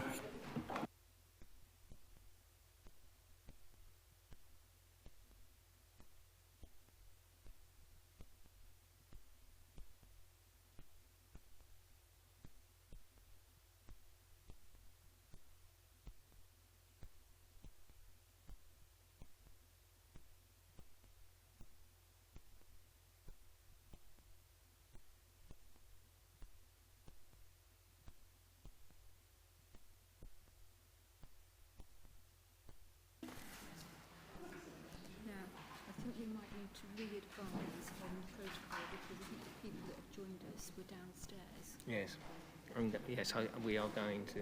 We need to. It's probably not on the next application because I don't think anyone's going to want to speak on this. Right. We will be moving shortly to the Buttercup Sanctuary for goats, and I'm marginally disappointed we don't seem to have any goats here this evening. I was hoping for a picket. Now, may I ask whether anyone is likely to be speaking against the recommendation for approval on this? Before we do, I will draw people's attention to the fact that we do have a revised recommendation because the conditions have changed to take account of the fact that goats, well, quite like to go to sleep when it's dark. Has everyone read the urgent update? Okay. Can we take declarations of lobbying? I've been lobbied. Have you been lobbied on the goats, Lottie? Everyone's been lobbied. Right. So if is everyone happy with the revised recommendation and no one wishes to speak? Good. In that case, you've heard, Simon, that no one wishes to speak on the application, and members are up to date with the revised recommendation. Do you waive your right? Thank you. In that case, then, I propose the revised recommendation on the papers taking account of the changed condition. Is that seconded? Yes. Thank you. All those in favour, please indicate. That's unanimous. Congratulations. Have a nice evening.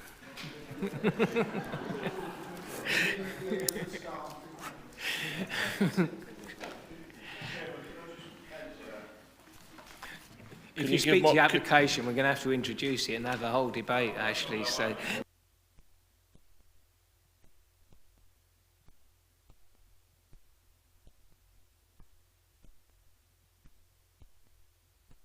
as some of the people were sitting downstairs when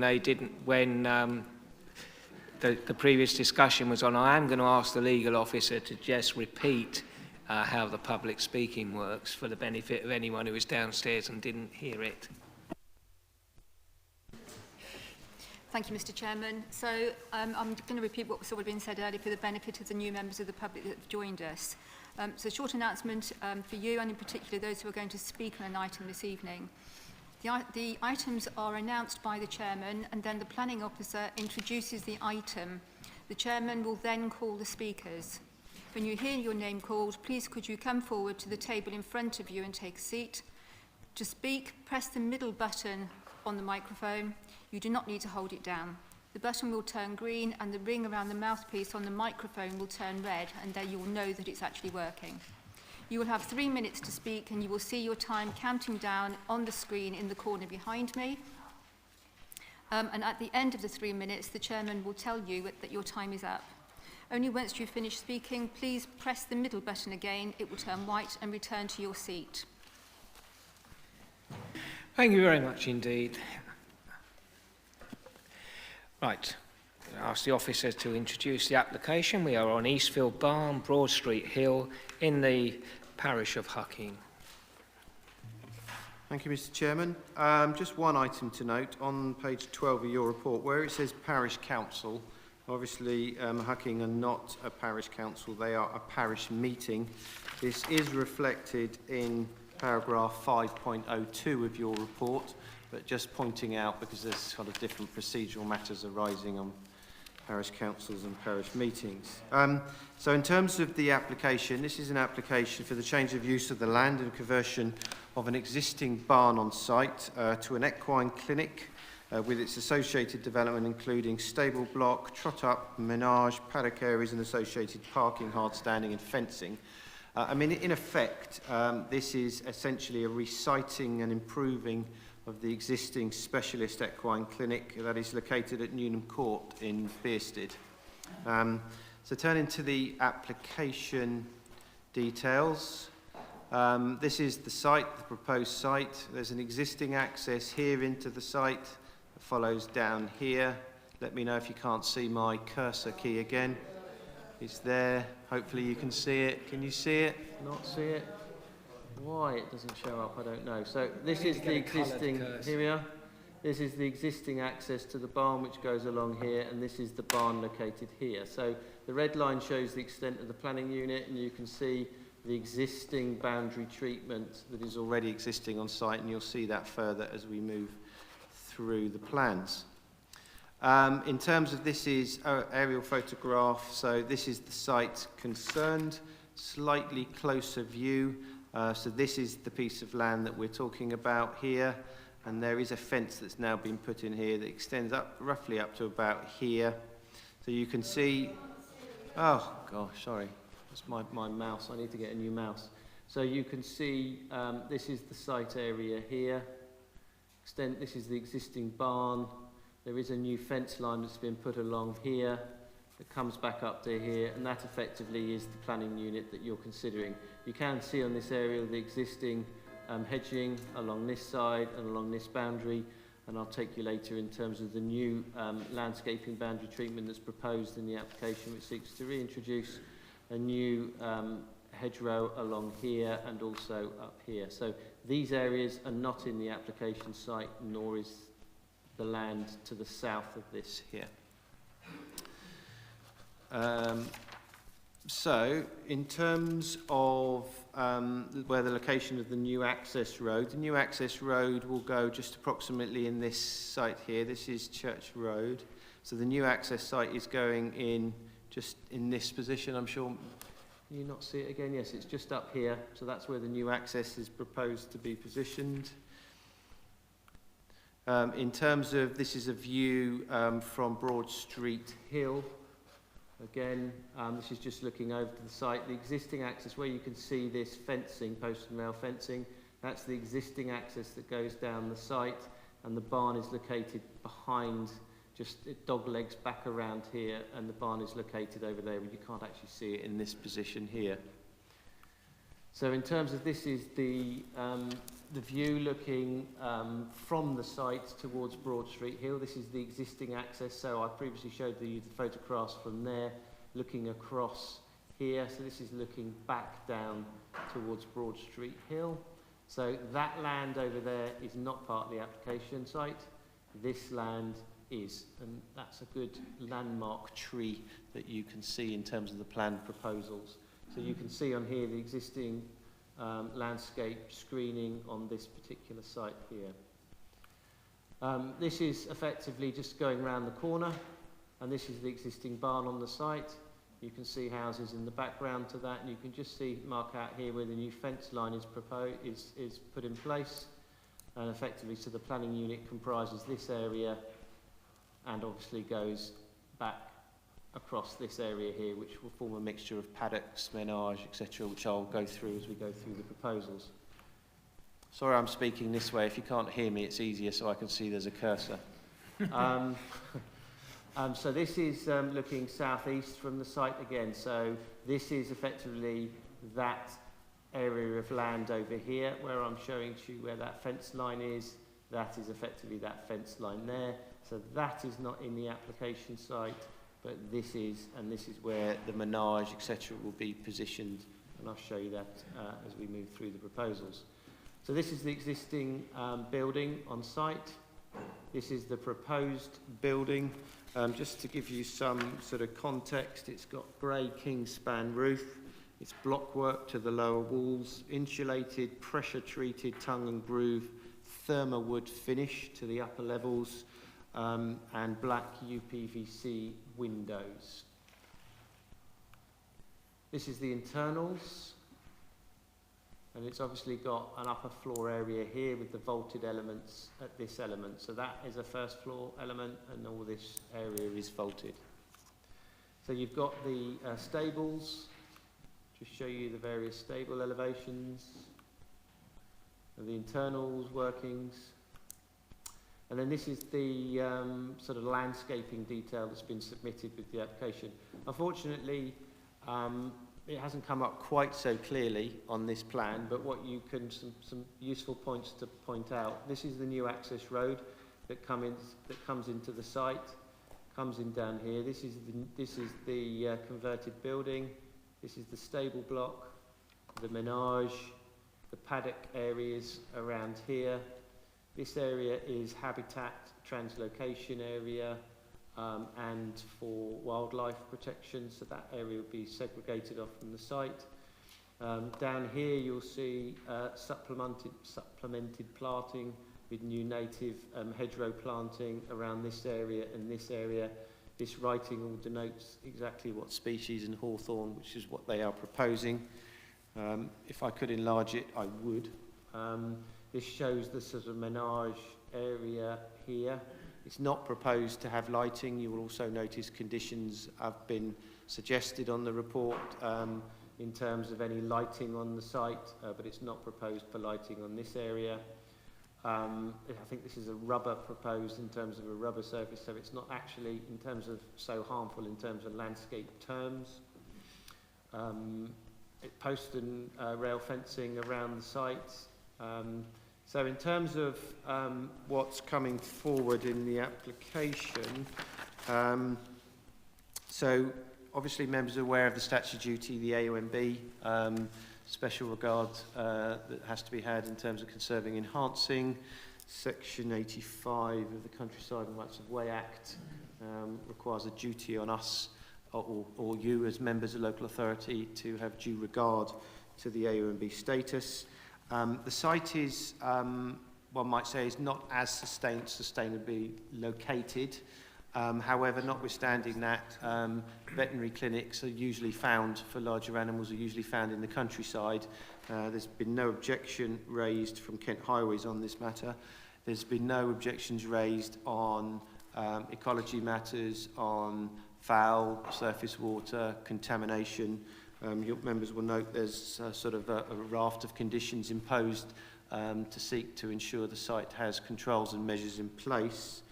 There's no amenity issues to surrounding occupiers as set out in the report, and as such, subject to the conditions set out in the report, but acknowledging that the site isn't as sustainably located, but there are exceptions in this case for the type of activities that they carry out and its employment in the countryside, that there's no harm in terms of the AONB and the proposals do conserve or enhance, that the application is recommended for approval.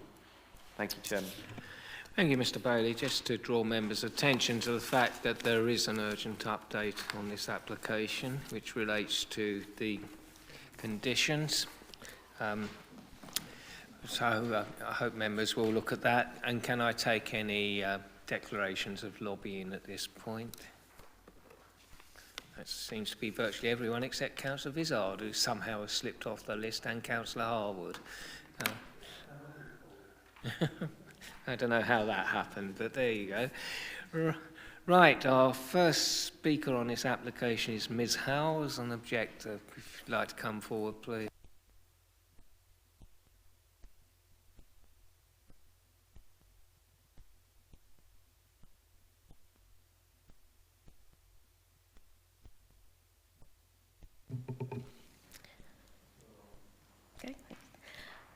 Hucking is a small hamlet on top of the North Downs, a designated area of outstanding natural beauty, unspoilt by modern-day technologies.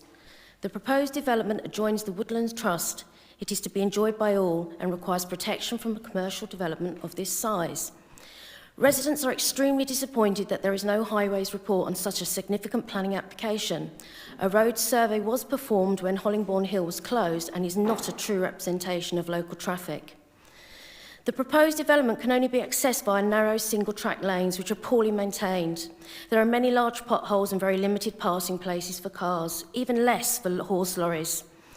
There has been no consideration to heavy construction vehicles accessing the site during the construction phase. We urge the committee to obtain a highways report. Broad Street Hill is unsuitable for vehicles larger than a car or small van. It is strongly recommended this route is avoided. Situated on top of the North Downs, residents are subjected to extreme weather, making conditions treacherous. Lanes are not gritted or cleared of debris. The location is therefore unsuitable for commercial development. A previous application, 86/0032, for a single residential dwelling was refused on the following grounds. Development would be contrary to policy TP12 of the Kent Structure Plan, which adopts a general presumption against proposed development outside built-up areas that generate vehicular or pedestrian traffic. The approach to the site is narrow and winding and is unsuitable for or serving further development. The proposed equine clinic will generate a significant amount of traffic, staff, visiting customers, agents, delivery drivers, etc. Why has this development been recommended for approval when contravening the same regulations that led to the rejection of a single dwelling? Light pollution and increased levels of noise will impact this area of outstanding natural beauty, impacting neighbouring residents and wildlife. There are no recommendations in the plan to protect neighbouring equines from contagious disease or from the distress of suffering sick animals. Hucking is not on mains drainage, therefore potential contamination of surrounding crops and water supplies from waste runoff. Until this evening, there was no update. I now have it. We would like the opportunity to comment on this before any decision is made. We are concerned about destruction of natural habitats, the impact of the rare albino badger, owls, bats and butterflies. We, the opposers, strongly urge the committee to consider the points raised and recommend the application totally unsuitable. Thank you. Thank you. Can I have the applicant, please?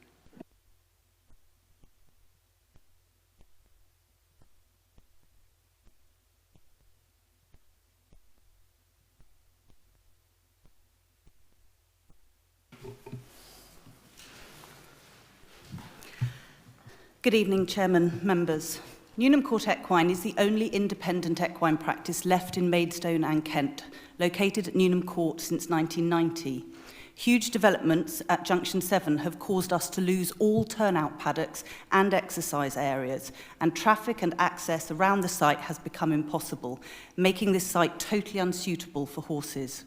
We have carefully considered all opinions and take local residents' opinions very seriously. The existing barn is a dilapidated, derelict building, but the location is quiet and nearby surroundings are all livery businesses and equestrian properties. We wish to transform this site to preserve the local landscape and biodiversity. Regarding planning considerations, we have undertaken numerous surveys at huge financial burden to ensure we conserve and enhance the beauty of this location. The majority of concerns relate to impact of traffic on local road networks. Many local equestrian businesses use these lanes. The transport survey clearly showed that traffic was far greater at weekends when our clinic would be closed, and that lanes were already used by small vans and lorries such as supermarket delivery vans, refuse collection vehicles and horse transport. We will ensure access is directed away from unsuitable roads such as Broad Street Hill and encourage traffic to use the main access off Detling Hill. In fact, 3 residents along that route have written in support. KCC Highways have raised no objections, and we are happy to undertake all conditions advised to ensure minimal disruption to our neighbours. We have carefully considered the Kent AONB management plan. We have undertaken detailed arboricultural surveys, ecology surveys, and foul and surface water drainage surveys. Natural England and KCC Ecology have raised no objections. We will increase the extent of native tree coverage, improve the quality of field boundaries, and improve the network of hedgerows. We are committed to maximising opportunities to enhance habitat creation to avoid disturbance of protected species. We will also minimise lighting, as advised by the Institute of Lighting, to ensure no impact on dark night skies. The Environment Agency, the Environment Protection Team, and KCC Flood and Water Management have raised no objections. In relation to the local plan, we have considered all relevant policies. We are converting an existing agricultural building. We are positioning a new stable block adjacent to the existing building. We are using design sympathetic to the natural surroundings, minimal lighting, and our proposal is accompanied by an integral landscaping and biodiversity scheme. We hope this explains the important and urgent need to relocate to a rural, quiet, equestrian community in the centre of our client base, away from major developments at Junction 7 that have taken away our green fields and reduced our ability to perform our job. Thank you. Thank you very much. Councillor Garton, please.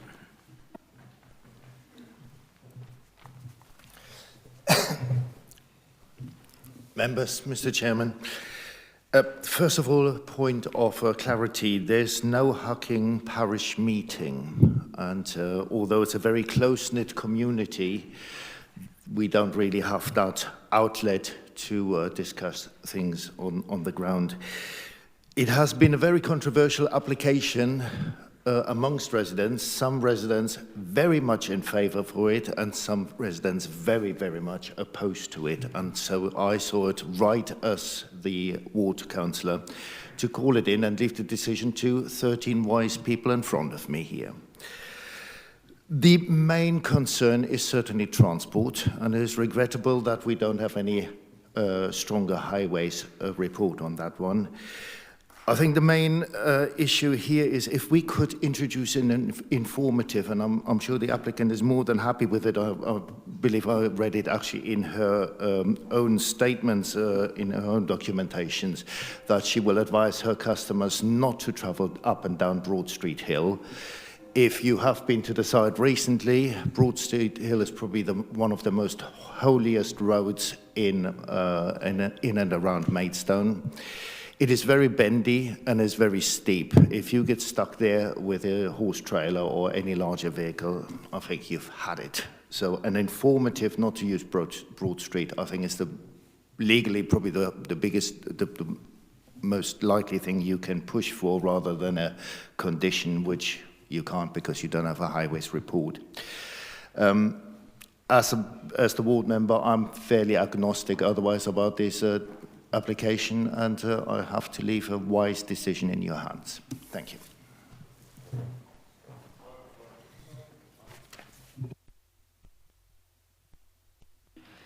Yeah, I might bring you in on that later. Councillor Harwood. Thank you, Chairman. I must admit some surprise on reading this report, because anybody who knows the existing site at Newnham Court and the horse transporters and other vehicles that go into there and the frequency of visits, and then the remoteness of this site, I really could not conceive that it could be seen as a sustainable location for such a commercial outfit. So I think the starting point in terms of that balancing act that we need to do, I think there's a big deficit in terms of sustainability and access from the off. And you would expect a veterinary site such as this to be accessible and easily located for the types of vehicles that are going to use it. So I think that immediately set the alarm bells ringing. Then when I was looking at design issues, this is a commercial building. The local plan very clearly says it has to achieve a BREEAM very good. There has to be renewable energy generation and so on. But again, I could see no sign of that in terms of the scheme. And then looking at the biodiversity issues, I went up and had a look at the site, and it's pretty much covered in rough grass, which is where the viviparous lizards are. And we're proposing to turn them into an access track, and which will be quite a busy access track, and horse paddocks, which within days will be bitten to the quick, so there'll be zero cover. And the small area by the road that's proposed as a receptor, it's not a net gain for biodiversity in any way that I understand a net gain for biodiversity. So I think there are some really big concerns and issues raised by this application. And if we are going to permit a scheme, I suggest it is not this one. I suggest that we will need to look at the renewable energy generation so that it complies with our policy. I think that we're going to need to look much more at the landscape layout so that those horse paddocks are buffered much better, so we have the kind of networks for nature running down the edges of the site. So we'll have to be very careful about where fencing goes, where hedges goes, where they won't just be eaten. There's a lot of question marks over this, and I as I say, if this were another sort of commercial development with that amount of traffic generation, you know, it's some sort of other industrial unit or something, there would have been all sorts of questions being asked and all sorts of barriers that would need to be overcome. And I don't quite understand. I think just by putting equine next to it and horses next to it, oh, it's cuddly and it's fine, it can go up this very narrow country road and not to press all the buttons we normally accept. But I'll leave it at that at the moment. I must admit that if I had £1 for every time the County Council Highways Department said I have no objection, I'd be a millionaire. I'd be an extremely wealthy man. But all joking aside, taking the issues backwards, in terms of the BREEAM and in terms of the landscaping plan, the question really is, Councillor Harwood, is, are those so significant that we cannot resolve them? I think we can resolve them. The question is, are you looking for a detailed landscaping plan to come forward to this committee before approval? Is that what you're asking for? In which case, we probably need to defer it for a layout. Is that I actually think, Chairman, so if we're not going to prolong this, I think that the traffic issue, which I think is the last point you're going to come to, I think is really difficult because the sustainability issue and the safety of the access and egress is a principal issue, which I think is quite hard to overcome. I do think, you know, putting some solar PV on the main building and getting the landscaping scheme to detail a more linear and contiguous mitigation area for wildlife is achievable and could be overcome with a deferral or through delegated powers. However, I think the last point is the thorny issue which officers and the committee are going to need to overcome. Yeah, I mean, there are some things we could do, but we probably would require a county highway officer to actually be here. Members may not be aware that it was not through choice from Mr. Wright that he's not here this evening. He was told not to attend because of the Pilgrims Retreat issue by his manager, because they thought it was physically dangerous for him to be here. Believe it or not. So that's why we don't have a highway officer. It's not because he didn't want to be here. But no, I mean, it wasn't Mr. Wright's choice not to be here. But Councillor Harwood, so if we were minded to defer, we could also insist that a highway officer be present for this discussion. I don't think that any of these three issues are necessarily unresolvable, but we shall find out, won't we? Are you therefore moving the deferral for those three things? I will, and can I add to the reasons for deferral? I will take debate on it, don't worry. Yeah, and can I add to the reasons for deferral? Can we please have a fuller justification of the sustainability policy side on this as to how this was deemed a sustainable location in terms of compliance with the 2017 local plan? I just need to ask whether that's seconded. Councillor Atkinson, do you wish to speak to that now or hold your peace? Yeah, I agree with Councillor Harwood. We need to defer for those reasons, but also I note on paragraph 2.04 they're talking about a recycled plastic geogrid. Well, recycled plastic is still plastic. No. I'm not really sure that that's an ideal substance, because it, you know, when people sort of drive over it, it sort of breaks down and then gets into the water courses and such like. So maybe that should be looked at as well. And finally, on the Well, also, I haven't mentioned bee bricks, but also finally on the landscaping, maybe horse chestnuts appropriate. That's all I have to say. I would say on the point you've raised there, it's a pretty standard material used for menages, so that's why it's there. Now, I'm going to take Councillor Perry. I think you wanted to... Completely, I'm afraid. I disagree with Councillor Harwood on the access issue, because if that was true, then you'd kill off all horse competition in the county, I think. I mean, many a time I've taken my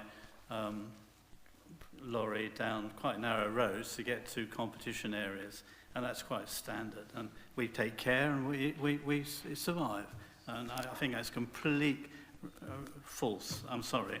And but coming back to the proposal, the one thing that seems to be forgotten in all this are the horses, because this is about a horse clinic. And I can tell you, I've said this before, but I'm an ex-competitor, and I know that, and I've kept horses. I know the importance of the clinics as being described here. They are very important.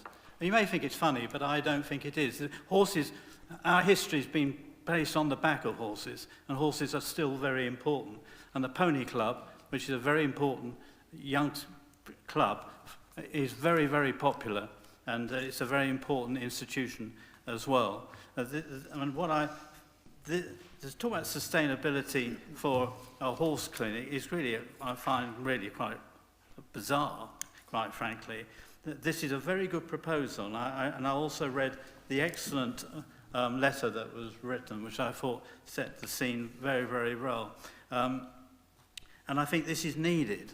This is extremely needed, because there are a lot of horse owners in the county, and this sort of clinic, I've had 2 of my horses in a clinic such as this, they provide an extremely important service, really important.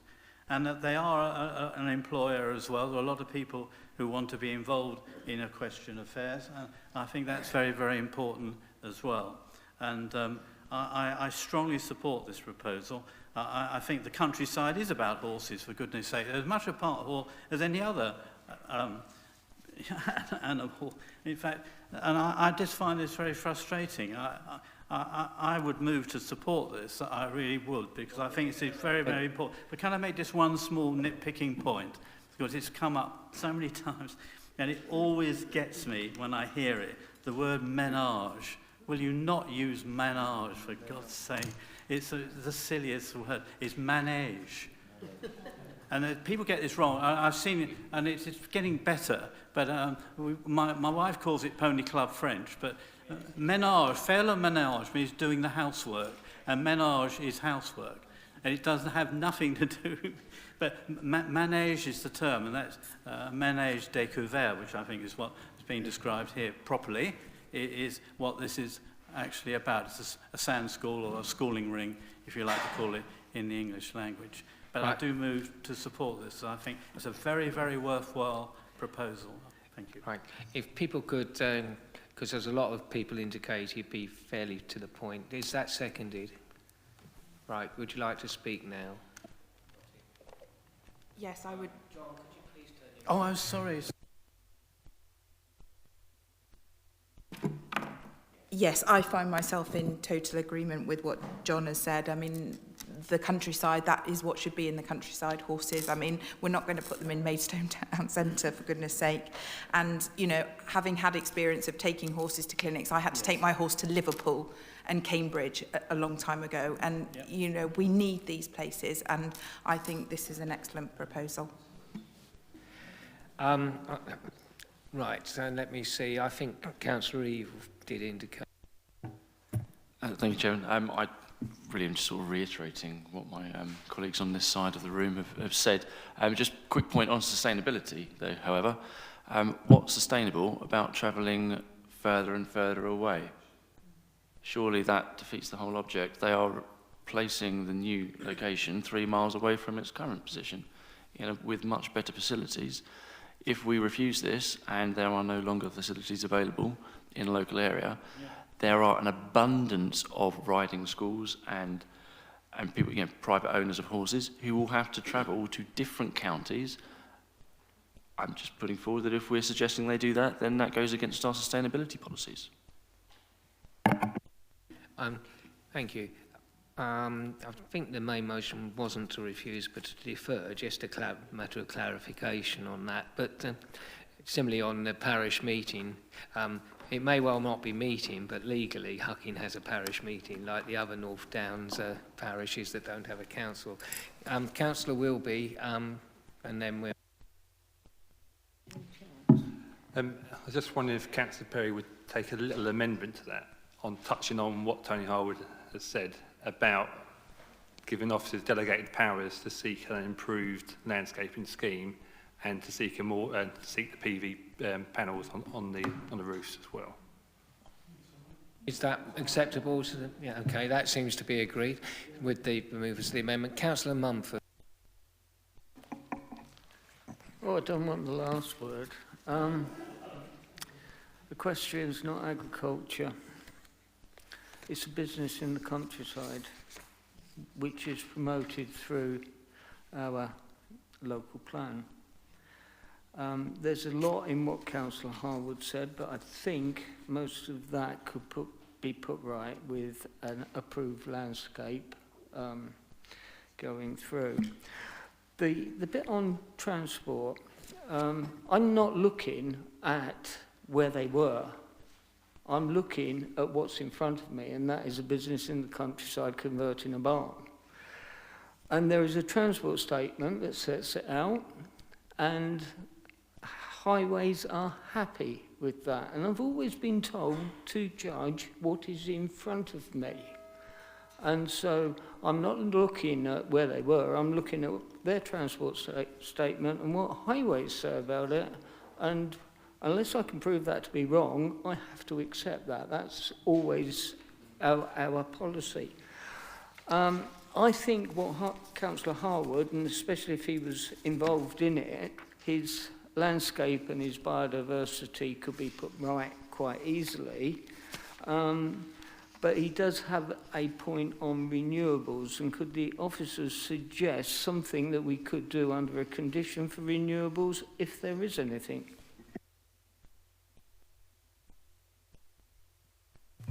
I mean, from what I gather from the information that we've submitted in terms of members are concerned about the BREEAM standard, so that's certainly something that's in the policy, DM2, I think, and it does clearly set out within that policy where it's feasible. I think within the, I have no information whether it's feasible in that instance from the applicant at this stage, but certainly it is something that's in the policy for non-residential buildings to meet BREEAM standards. So that's certainly something that could be put as a condition if members so wished. With regards to the renewables, yes, we could put a condition on such like which says details of decentralised renewable energy scheme shall be submitted to and approved by. So that is certainly something that we can put on this consent.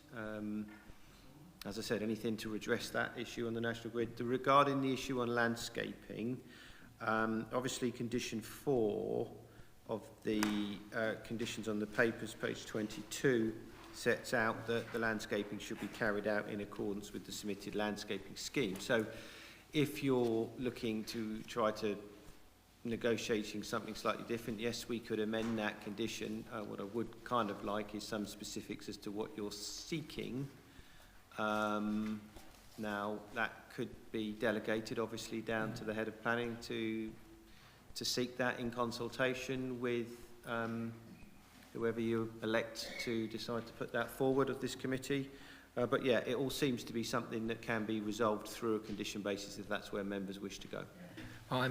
We will delegate that to you in consultation with Councillor Harwood if he is so willing. Yeah, as I say, to my mind, it's quite simple. If you set the fence back from the hedge and you have a rough grass bottom in the hedge, you've got a contiguous route around the site where the reptiles can live. If you perch them up by the road, they're cut off from the rest of the site. I mean, it's just good biodiversity, and the net gain for biodiversity demands we achieve. Yeah, that's very clear. Anything else? No, in that case, I'm going to move to the vote on the amendment to permit with those 2 additions. Those in favour? Can I just get delegated authority head of planning development to... Yeah, we're coming to it. And delegated authority to Mr Bailey to change and to frame the conditions in the appropriate manner. Yeah, is that agreed? Everyone in favour? Okay, thank you. And those against? Abstentions? Thank you very much. Right. Can I just ask if anyone's going to want to discuss 3 to 5 Keynes Road head corners? Currently, there aren't any speakers. In that case, thank you for being here, Mr. Ryan. Members are minded to approve the recommendation on the papers. I've just checked whether there's an urgent update on that. Don't think there is. No, there isn't. In that case, it is as written. And we're talking about... Which item are we doing? Keynes Road, Headcorn, Ashford. 16. I wanted to make a point about that. In that case, then, we will have the tea break now and come back later and just 15 minutes. I'll only take 30 seconds. 30 seconds. Nevertheless, we need to introduce... It should still be 3. That's all I'm going to say.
Sorry?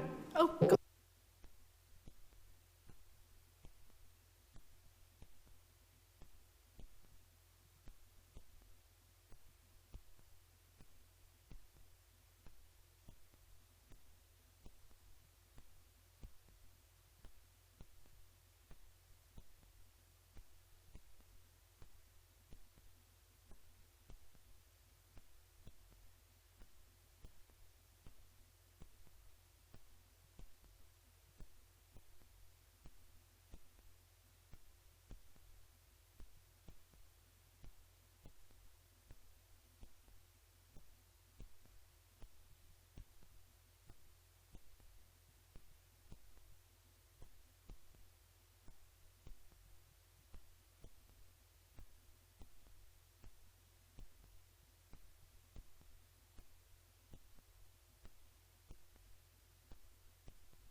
If everyone could be taking their seats, please.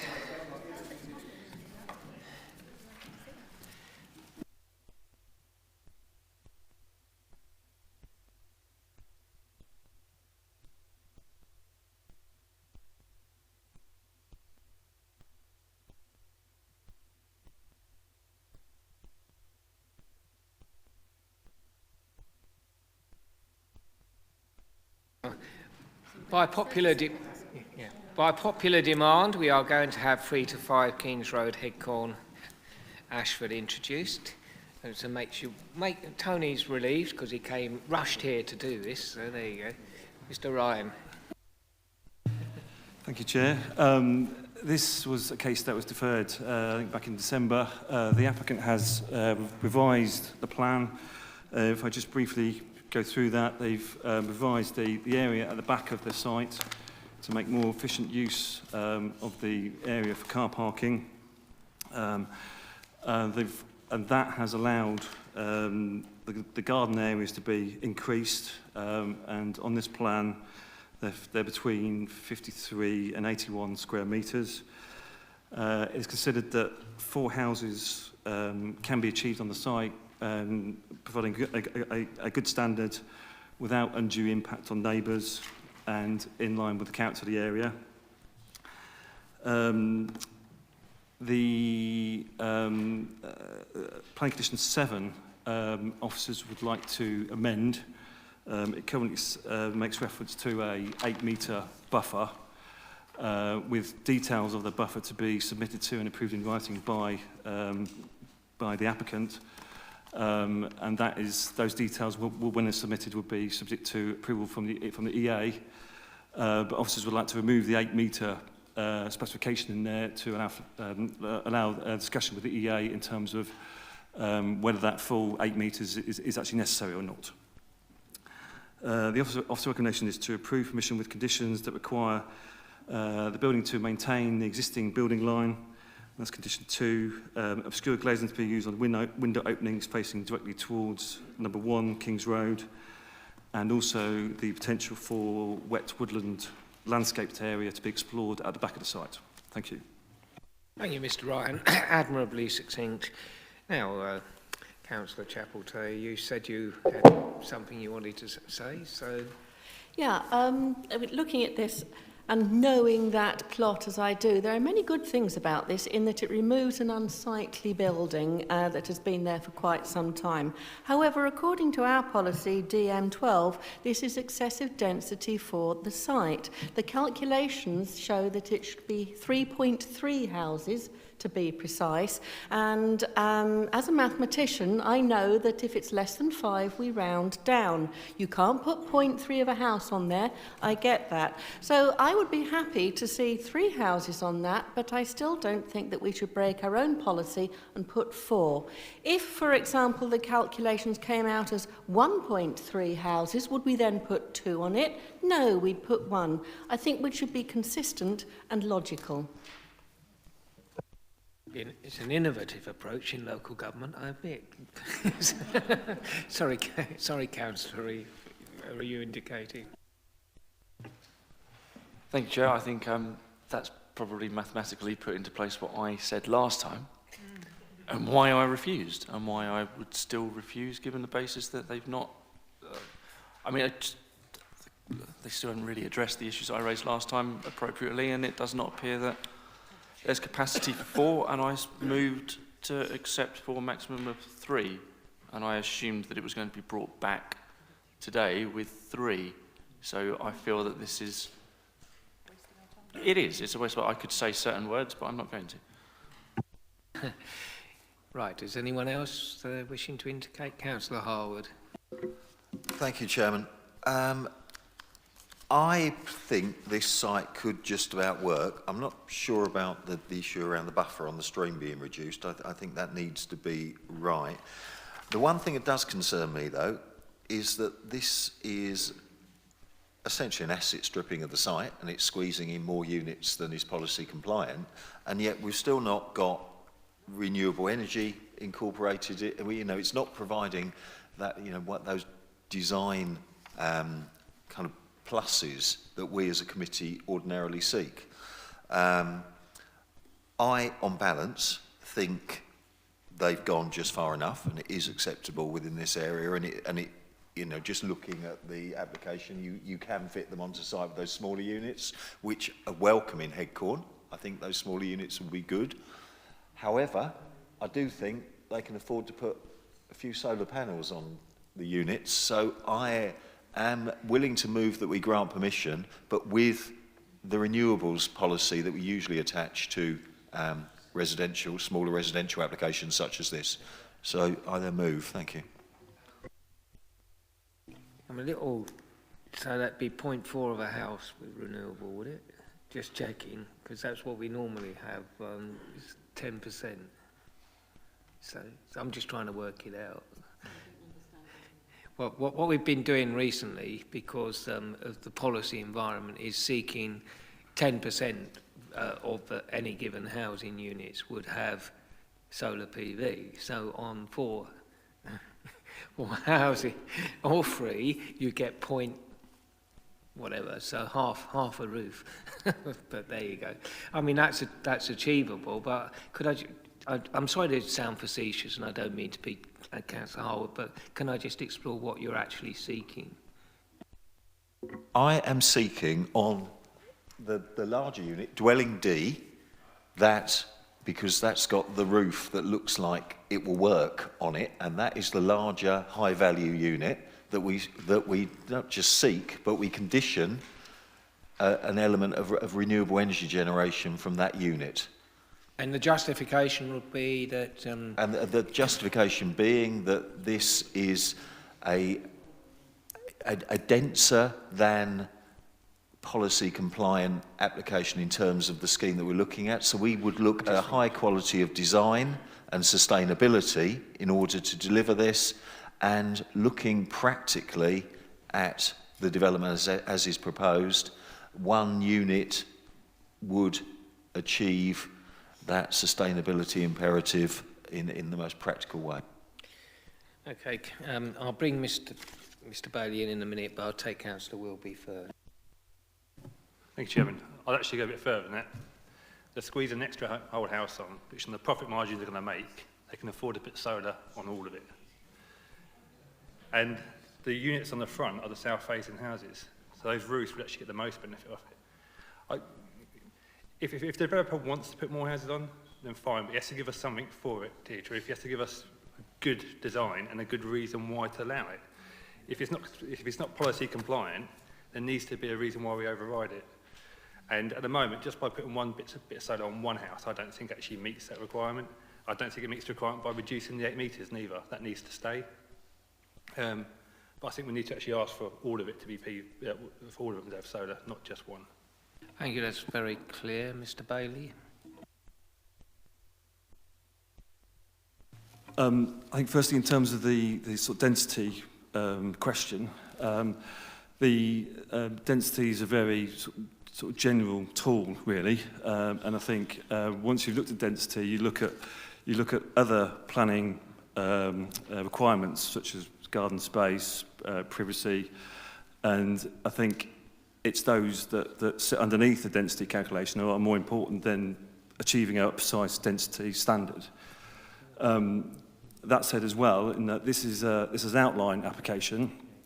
The plan submitted is indicative, so it's just a general idea as to how the buildings would fit on the site.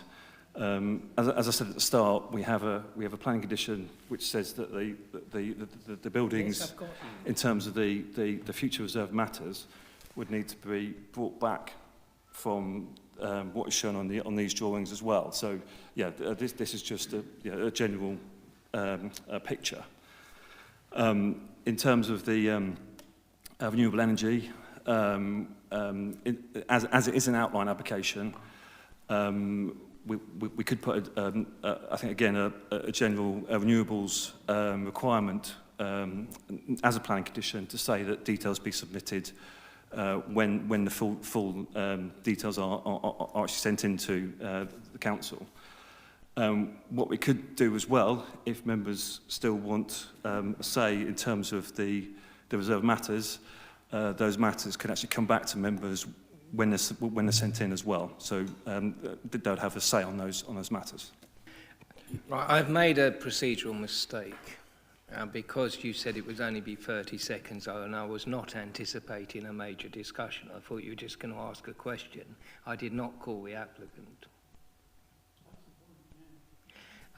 Because I did not expect a debate on this. I just thought you were going to ask a question from what you said earlier. Mr Garvey, I'm sorry to have kept you waiting.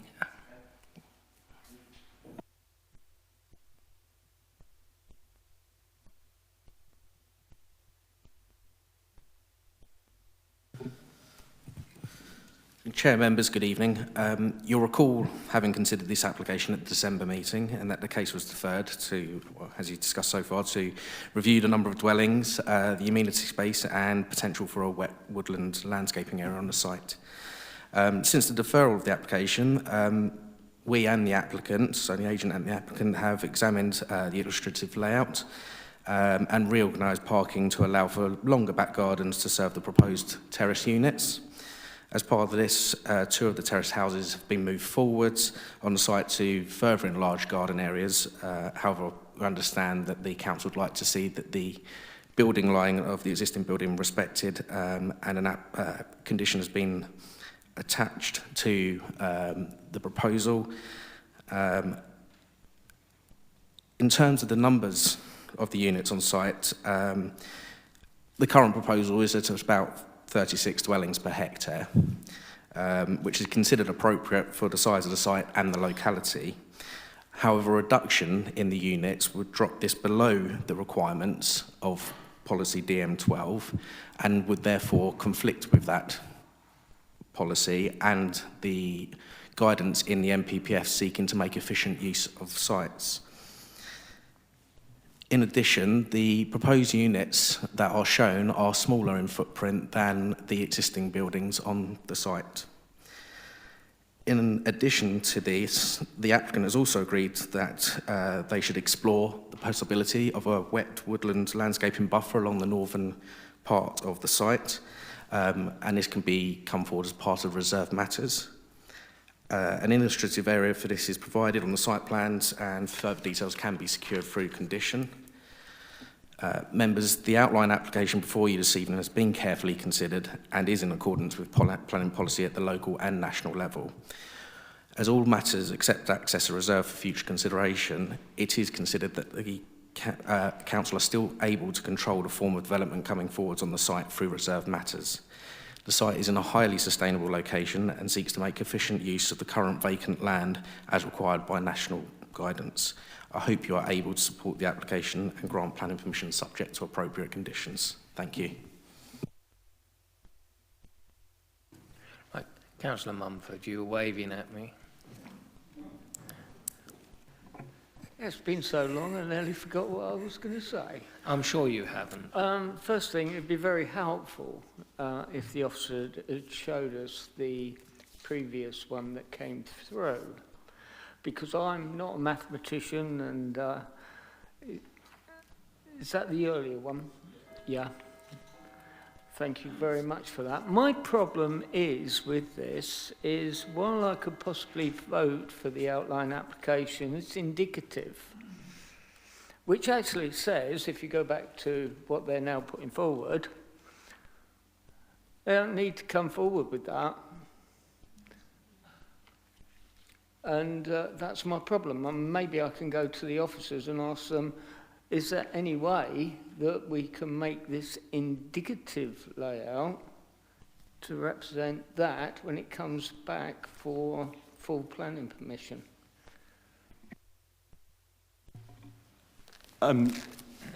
Yes, I think in terms of the planning conditions, we've sought to actually restrict the front line of the building. And so, yeah, this if members wanted a particular layout, then you can actually put restrictive conditions on to actually try and achieve that. So you set thresholds in terms of the outline permission, which then govern what comes in terms of the reserved matters. I think that was a yes. Yeah, well, I mean, you've got to suggest to me now what parameters I put on to make sure that comes back. Yes. Councillor Eve, while that's being thought about, did you want to briefly come back? I saw you indicating again. Yeah, thank you, Chair. I'd be curious as to find out what parameters we could put on, because my concern is that if this is just indicative, then it just allows for not any four properties to go on, but 4 dwellings to be proposed, and it could revert back to the original. It could just get rid of everything that we've suggested, and then we're going back full circle again. I still have the same concerns, as I just said there, that the fact that I don't think that they're supposed to be family homes. I mean, if you look back at the original picture for the original plan, if we can flick back to that very quickly, or not? Can we? No? Yeah. Can we just look back at the original plan, please, just very quickly? I mean, one major thing that I raised was the fact that the garden size for family homes, and I don't quite see much improvement on it, albeit very slightly. And you're literally taking away the frontage to put on the back very minimally. I don't think any issues have been addressed, and I think that it was a bit arrogant to bring it forward without the major changes that we've requested, that would be a maximum of 3. So I'm proposing that we refuse this on the basis that the amendments have not been adhered to as what we said, and said that they potentially come back with an adjusted plan for a maximum of 3 that's suitable for family dwellings on that site, and I think we would then be in a position to perhaps move forward, because it would be good to get rid of the eyesore that's there. I think if we were going to refuse it, we couldn't just say that because they didn't meet the grounds of the deferral. We would have to say that something like that it was still a cramped form of development and poor relationship to the site and whatever harm it was causing, rather than actually just say, you know, you should have done that. Mr. Bailey, if you could answer some of the points that have come up. I think the Chair just took sort of the words out of my mouth. What I was going to say, you've got to identify the harm that's arising, because what you're effectively being asked to assess is the provision of 4 houses on the site. That is indicative, is just what could come forward, but what you're really considering is, can you get 4 units on this site? And the answer is, do you think you can or not?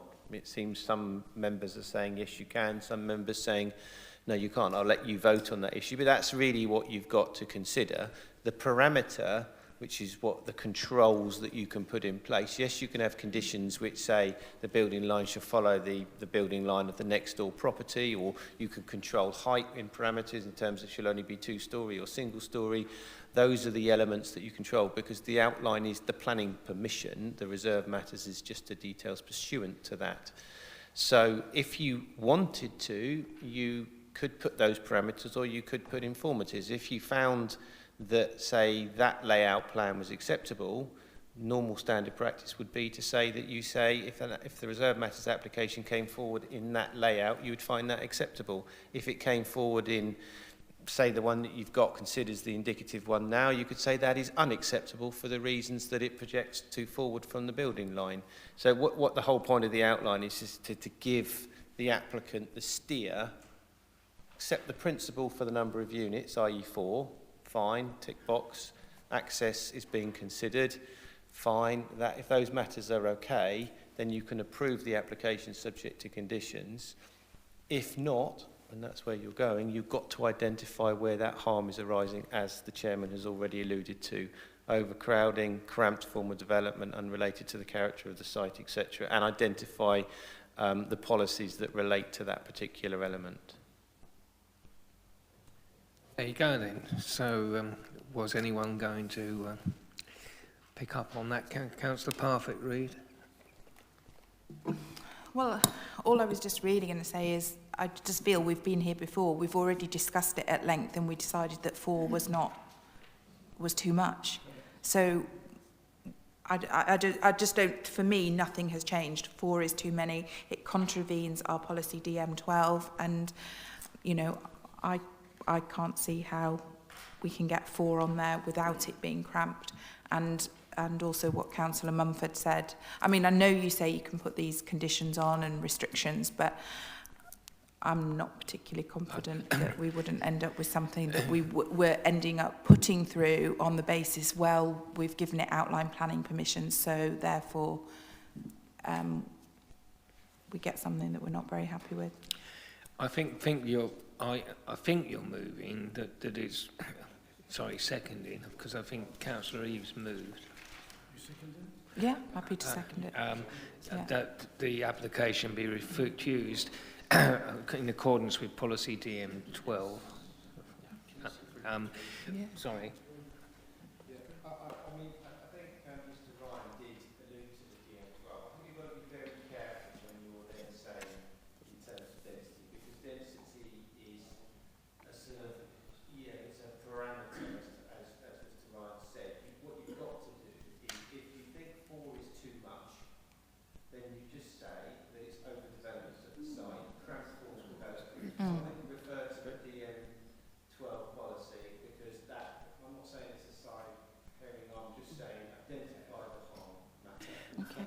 Yeah.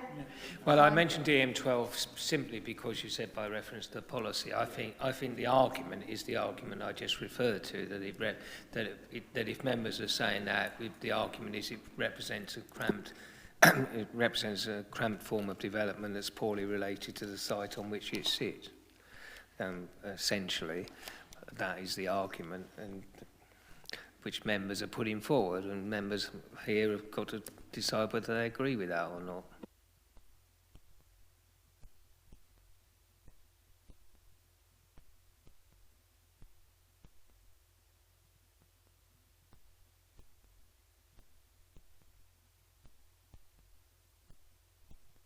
Right. Any further comments? No, in that case, unless anyone has anything else to add. Can I just check, was Councillor Harwood's, did you originally move a motion to approve, Tony, or not? With solar PV. Was that seconded? No, it wasn't, therefore this what would have been the amendment is the main motion. So those in favour of... Sorry. I'm going to ask those in favour to vote for it in a moment, but just to clarify, is Mr Bailey able to read back what I've more or less said? I've got something down which the proposed development, by reason of its cramped form of development, poorly related to the site, constitutes development of the site contrary to policy DM1 of the Maidstone local plan. Yes, DM1, yes. Thank you very much. Those in favour?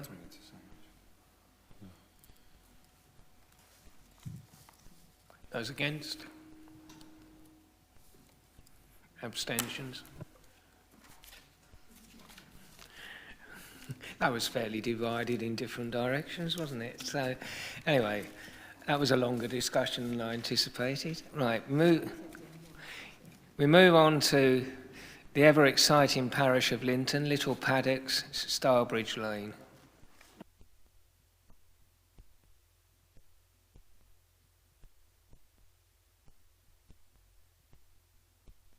Thank you. Yeah, this is another deferred item. The application is for retrospective planning permission for the change of use of land as a Gypsy and Traveller site consisting of one pitch. Just briefly, just going through the photographs. This is across the aerial photograph.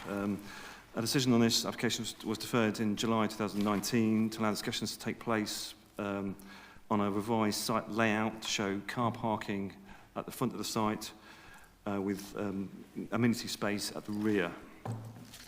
This is the site entrance in Starbridge Lane. View of the site in interior.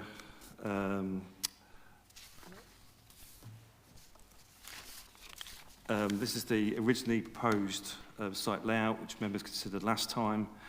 You can see the sort of grassed area at the back of the site. The sort of tree there is a marker in terms of the extent of the grassed area on that plan. And if we go to the revised layout, you can see the tree down the bottom there, and they've increased the sort of grassed area by around about 3 times. Cursor is kind of disappearing trick. Cursor's on. Well, it's on my screen. But we need to. So yeah, it's that. Yes, now you see it, there you don't. Can you just highlight the extra amount of green space that we've got? Yeah, if I go back to, so I have to go back, just move it back on this one. Cursor. So it's that. So you actually look at that tree there. Yeah. You see the extent of the grassed area on this plan, and if we go forward to the next plan, and see that is that tree there. So the grassed area came to around about this this point on the site, and they've extended that to cover the caravans, the car parking spaces which were at the back of the site are now along the side of the site. The applicants have looked at increasing the sort of grassed area further and have provided a large amount of traffic information in terms of ensuring that vehicles can actually access and exit the site in forward gear.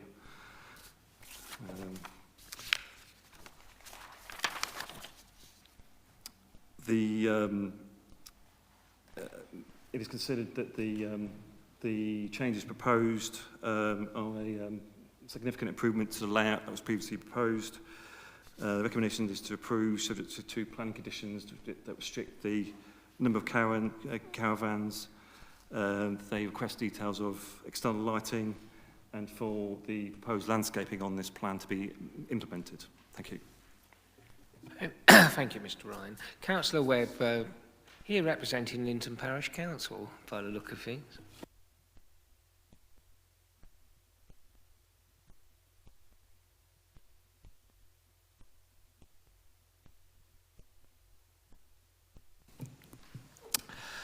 Thank you, Chairman. Good evening, members. Linton Parish Council have asked me to bring their concerns over the site to the committee's attention. The Parish Council is concerned over the hard standing on the site and the narrowness of it in relation to the turning of a vehicle, as has just been explained in the officer's report. The parish is concerned about the loss of a permeable surface that allows water to drain away. The last few weeks have shown that rainfall levels can have serious effects on any low-lying land, and whilst this site is not in the measured floodplain of the river belt, it is at the bottom of Linton Hill, where considerable water runoff occurs. To have this land covered by a hard standing towards the road allows more water to be washed onto Starbridge Lane. The parish couldn't find a reference from Kent Highways with regard to the application in the report. Yet Starbridge Lane is becoming desperately in need of repair due to the weather, water damage, and the increase in vehicle numbers breaking up the surface of this road. Could I ask, and perhaps with Mr. Wright not being here, it is understandable, but could I ask what highway considerers have been looked at if the for the committee report? Sorry. I will also then say, if the committee is minded to pass this application, could I ask that the stated recommendations on the papers are fully followed? i.e., number 2 states no more than 2 caravans on site. Number 4 says no temporary buildings after completion. And number 5 talks about the planting, and if that is as the submitted plans. As this is a retrospective application, Linton Parish Council have concerns about what is on site now, and they would prefer only the permitted allocation on the site and no more. Thank you very much. Thank you, Councillor Webb. I don't think there's an urgent update on this. So can I take any declarations of lobbying?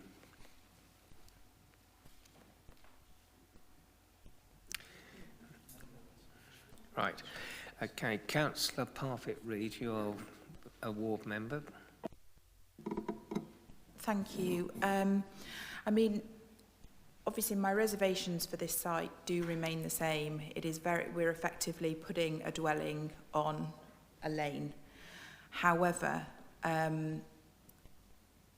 we deferred this for them to come back with a revised and better layout, increasing the planting, increasing the green space. And in my view, they have actually complied with what we asked them to do. So I think it would be quite difficult to do anything other than go with the recommendation to approve planning permission. Thank you very much. Councillor Wilby. Just going to agree. I was going to put forward that we go with what's on papers and recommend the only thing I was going to maybe ask the officer was the surfacing for the highways, for the parking, about whether we could actually make that permeable due to the actual issues that have just been raised by one of the ward councillors. But apart from that, I recommend what's on the papers and move it. What do you think? We're just checking that. Yeah, as part of the application, unusually, there's been a very detailed sort of landscape plan submitted, and in terms of the hard-standing areas of the site, it says areas to be surfaced with gravel laid on a weed-suppressing membrane over a compacted open subgrade to allow for surface water percolation. So they have tried to make that a permeable surface.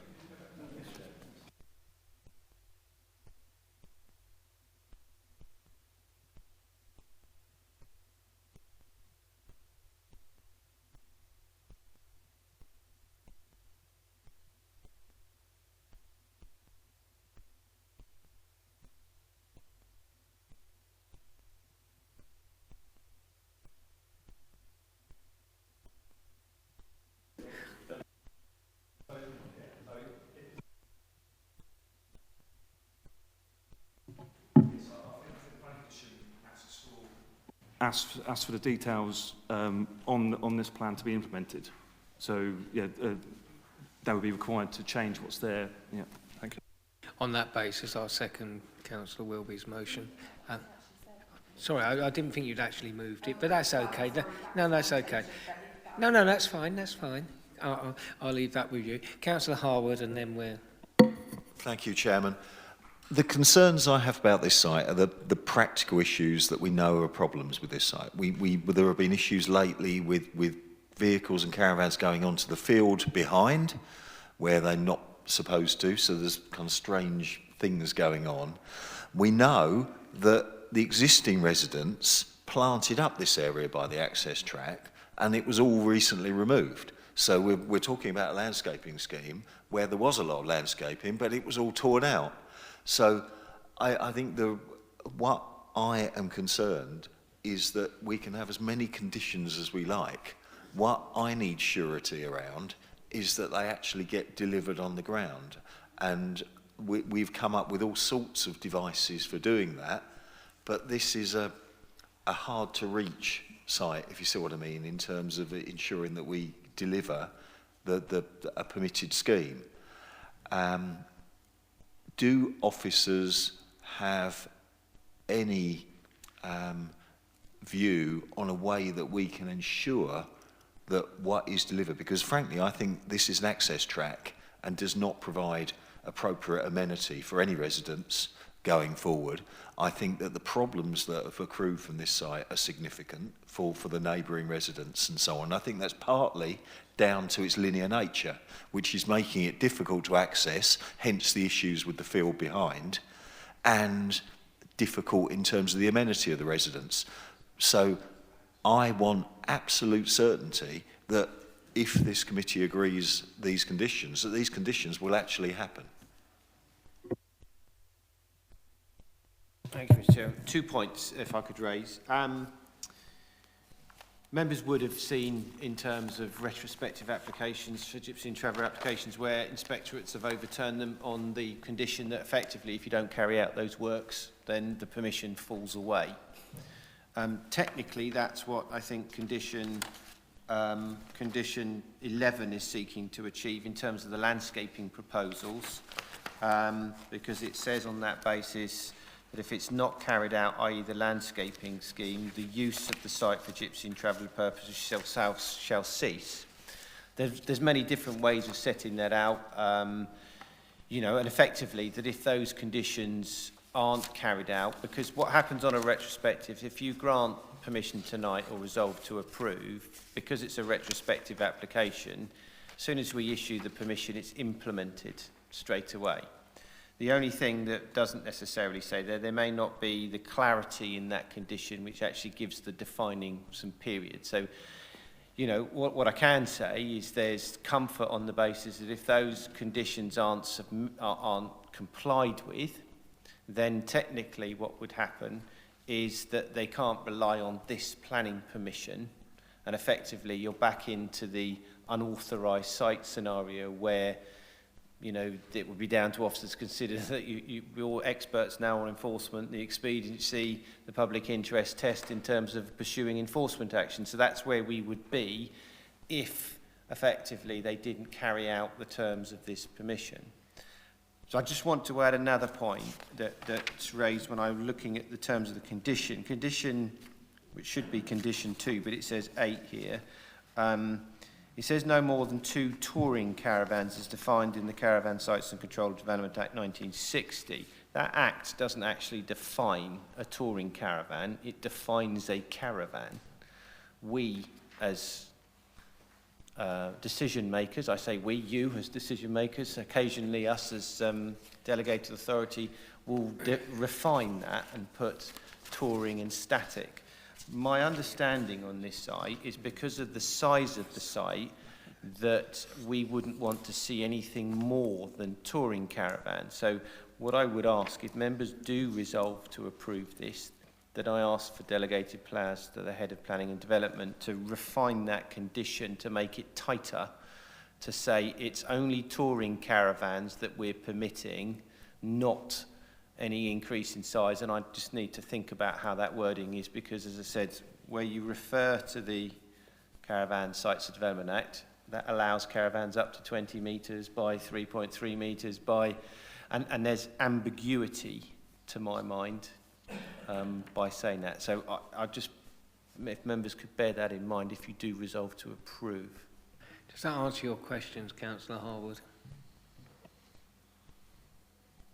Effectively, I could tighten up the conditions. If that's what you really want to do, I can tighten up the conditions to make it tighter and far clearer, that effectively if these key substantive conditions aren't dealt with, then effectively the permission falls away, and we'll put some time frames within it. I fear that if we do not, we will have a long-running enforcement case on this site. I think the reason why it's so important here is the linear nature of the site and the potential for it to be a bad neighbour for people very nearby, and for the amenity of the residents on the site when it is probably sold on. So therefore, the tighter we can make it, the better from my perspective. Okay, and briefly. Sorry, unfortunately, it's just raised the conversation has raised more questions. What I'd like to know is what sort of time frame would be realistic to put in for that, for compliance with making it as per the plan? And secondly, is there any way, because it is a lane, is there any way that we could make it so that the plan is the orientation of the caravans stops it being used as a cut through? Very quickly, because we're taking a lot of time on this. First and foremost, time frames. Someone's got the... Oh, sorry. First of all, in time frames, it does set it out in the report of October to February, but what we would say is, you know, it does say the first planting season. I think we need to tighten that area out to the fact that they need to plant up the landscaping scheme in accordance with what they submitted, and we'll specify that planting period. So we'll draw that to the front of the permission end and effectively make it very clear that if it's not complied with, then the permission granted here, i.e. and implemented, the retrospective permission will fall away. With regard to that question, well, that's a matter, the issue of the access way, that, you know, that wouldn't be in accordance with the permission as a G&T pitch, would it? If it's used to access further sites, further down the back, you know, technically, then that's not in accordance with the permission as a G&T site. That's something we'd have to consider as we moved into the future. Don't think we can necessarily control that as part of this scheme. Is everyone clear what is and isn't being considered at this point? If you'd like to just refresh everyone's memory. So in effect, what I'm asking for delegated authorities to refine the conditions, to tighten up in terms of the time frames for compliance, bring that further forward in terms of making it very clear in terms of the permission, in terms of once it's implemented is lost if they don't comply with those terms of the permission. And obviously tightening up the wording around condition set out here on 8 regarding the caravans that we're allowing. We're only allowing touring caravans on the site, not static caravans, and not effectively the much larger caravans, and the reasons for that is due to the size of the site and the limited availability for space and landscaping, etc., etc. Thank you, that's very clear. Those in favour of the... Yeah, point of order. All night I have sat here trying to get your attention, and I can't get it. Most of that debate, I had my hand up. You were, without Councillor Harwood, going to completely ignore me. So,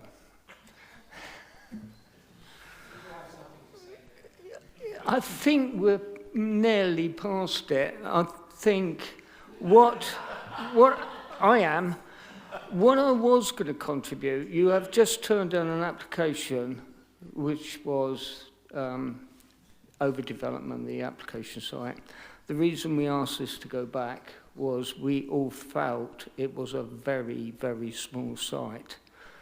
I don't think it's got any bigger overnight. I am not going to propose to turn it down over size because of the officer's report, but also I've always had problems with flooding along Starbridge Lane, and I think one day I will be proved right. I might not be around when that happens, and so I always abstain on anything down Starbridge Road. So I'll leave you to your vote now, but I still think it's an overdevelopment of a site, and it really is a small site. And if this was a settled community, I think we would be turning it down, but...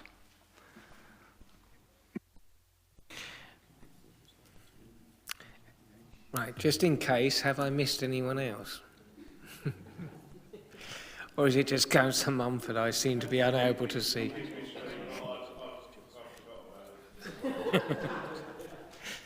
Well, Councillor Mumford, it seems to be just you that I'm singling out. Are those in favour? All those in favour of the amended recommendation? Those against? Abstentions? And I can see you there. Well, I don't know what it is. Normally, I don't have any problem. What is it this evening? Sorry?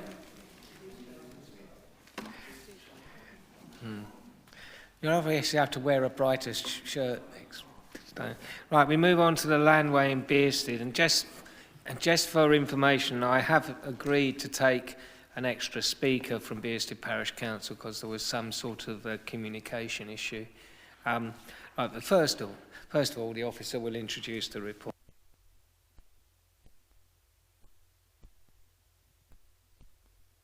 Thank you, members. My last one of the night, so I hopefully won't be too long on this one. This is an application, a retrospective application for additional obscure glazing to a previously approved application under reference 19504. My eyesight's gone. 504830. So just taking members through the application itself.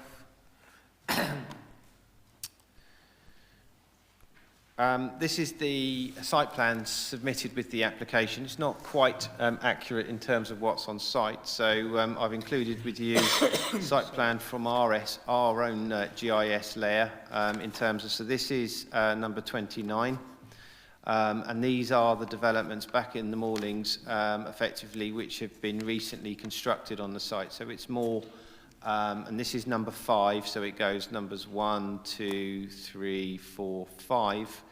So it's more representative. Cursor's gone again. Everyone's got on there, at least they let me know, early doors now. You really need to get a new mouse for next week. So effectively we've got numbers 1, 2, 3, 4, 5. You know, in terms of the key areas, in terms of what the condition was originally imposed on, is effectively to protect the amenity of this property, number 5, and obviously to protect the amenity of this property, number 27, because of the window arrangement that I'll go into a bit more detail as we move on. So this is the front of the house. This is the back of the house. Now, just to sort of put some in context, so in terms of the windows that were originally approved on the house, these windows were approved as standard window casement types without what I might call a spandrel panel at the bottom if you inserted it, but without this panel at the bottom. This window was approved. It was approved with obscure glazing in this element. Sorry. It's gone again. Sorry. So in terms of, just referred to, so the approval for the windows that was granted was with these windows, they weren't required to be obscure glazed, but they weren't approved with these panels at the bottom. So these panels have been added subsequently, contrary to the previous permission. In terms of this window was approved. It was approved to be obscure glazed and fixed shut here. Likewise, on the other side, it was fixed shut and obscure glazed, but allowed to be clear glass here, because that wasn't considered to impact on the amenity. So there were issues about whether obscure glazing was put in, but as you'll see from the photographs soon, there is an obscure glaze film fixed to these windows. So technically speaking, that does now comply with the wording of the condition of the previous consent. But obviously we've still got these elements here, and this application seeks to, in effect, as I'll go through, obscure glaze the bottom panel because the applicant still feels they need light into the bedrooms, but what it effectively seeks to do is put a slatted weatherboard panel in front of that to allow light to filter through, so retain that window as is, but to effectively carry on the continuous weatherboarding across this area. So it creates more of a rhythm and design format, but I'll go through that in the presentation as you'll see it. So this is the rear of from the moorings. Number 5 is just off to the left here. It sort of shows in terms of the context. Within your report, you'll see in terms of the previous grounds of refusal on the previous application, because in terms of design, it was a poor design. It didn't follow the hierarchy. It resulted in a perceived level of overlooking.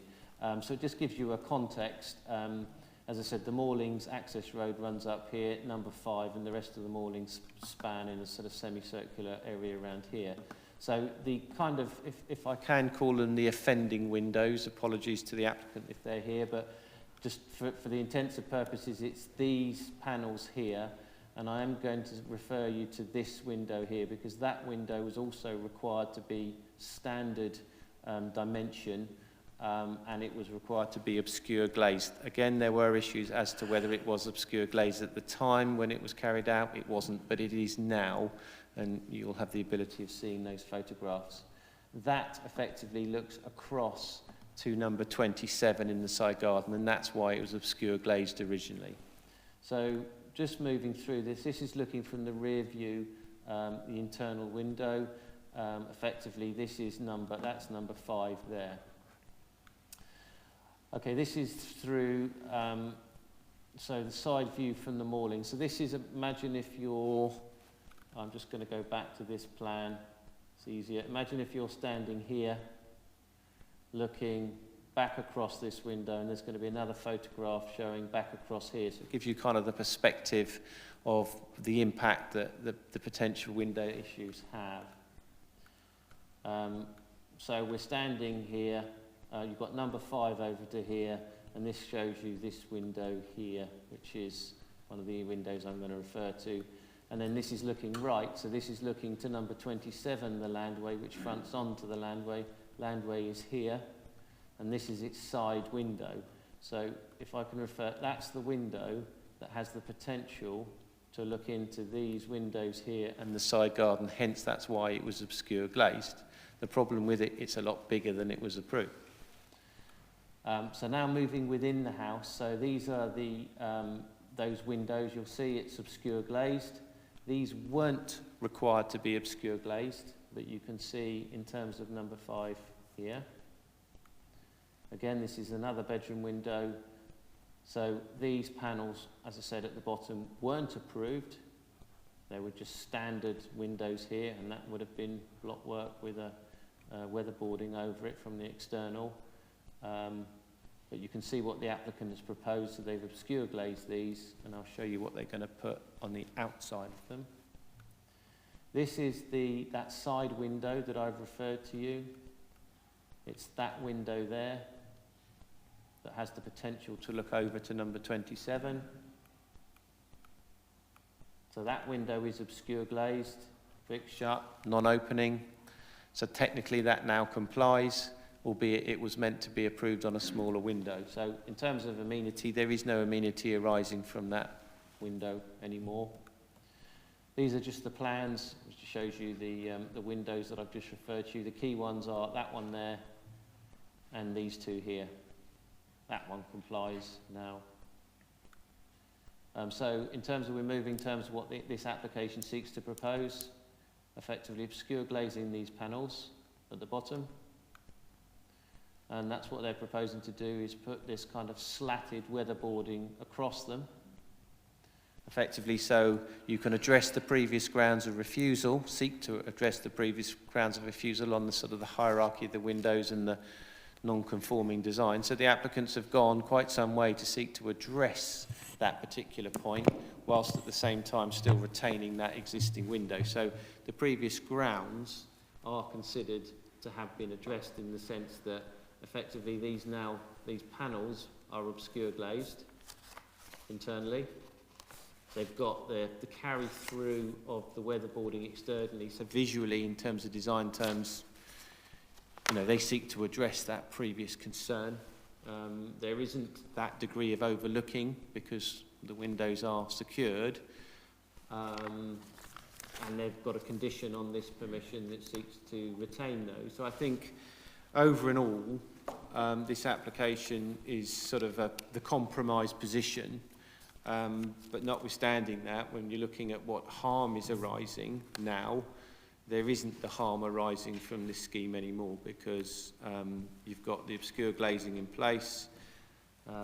They've sought to attempt to address the design matters by reducing the size of the windows, and that is felt now that that has addressed the previous grounds of refusal, and the application is therefore recommended for approval. Thank you, members. Thank you, Mr. Bailey. Now we turn to the speakers and ask Bearsted Parish Council to come forward first. Thank you. I'm sorry, I didn't catch your name earlier, Council. No problem at all, Mr. Chairman. May I introduce myself, Graham Hannington, Bearsted Parish Council, and fairly new as Chair of the Bearsted Parish Council Planning Committee. Mr. Chairman, thank you very much indeed for fitting me in. Since I arrived with Bearsted Parish Council, 29 The Landway has been on the agenda for the Planning Committee on a regular basis. There is a history, shall we say, of retrospective applications for regularisation, and indeed the House has gone from a fairly small building to the one of size and bulk that you see now. There have been consistent objections and reasonable objections, in my view, both from local residents, neighbours, and also from the council. But these have all been resolved, to one extent or another, by retrospective applications. The cynic might think that the applicant is getting around the planning regulations by degrees, or getting what he wants by degrees, but I've always been a cynic. I believe that the poor design persists, and the policies of DM1 and DM9, I believe, still are not complied with. There is still loss of privacy to the neighbours, and the various adjustments, whilst they have to a certain extent overcome the overwatch, if you like, what they have not done is they've not changed the poor design of the building. The height and the size of the windows is out of keeping. It's a very poor aspect now when you look at the windows, particularly along the south and the southwest of the building. They're still overly dominant, and given that the conditions in previous planning permission 19502214 were refused, it's my contention that they are still not met, those conditions of that previous application, 12th of August. The current submission putting the weatherboarding up, whilst it is an attempt, I think it leaves a loophole. Because how long does weatherboarding last? Could it be removed? How does one clean the windows, for example, with the weatherboarding in place? I believe it's still poor design. Potentially, long term, might there even be the opportunity to create from that window a Juliet balcony? I just open that up for question. I would ask that this request is refused and we revert to the original design as approved by the previous decisions of this committee. Mr. Chairman, thank you very much. Thank you, Councillor. Councillor Springett, please.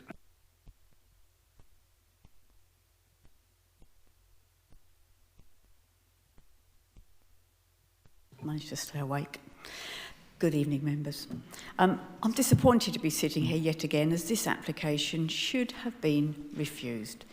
This property has been the subject of excessive redevelopment, and the owners have shown little short of contempt for their neighbours' privacy and for the planning system by disregarding the approved design and installing much taller windows and adding additional roof lights, amongst other things.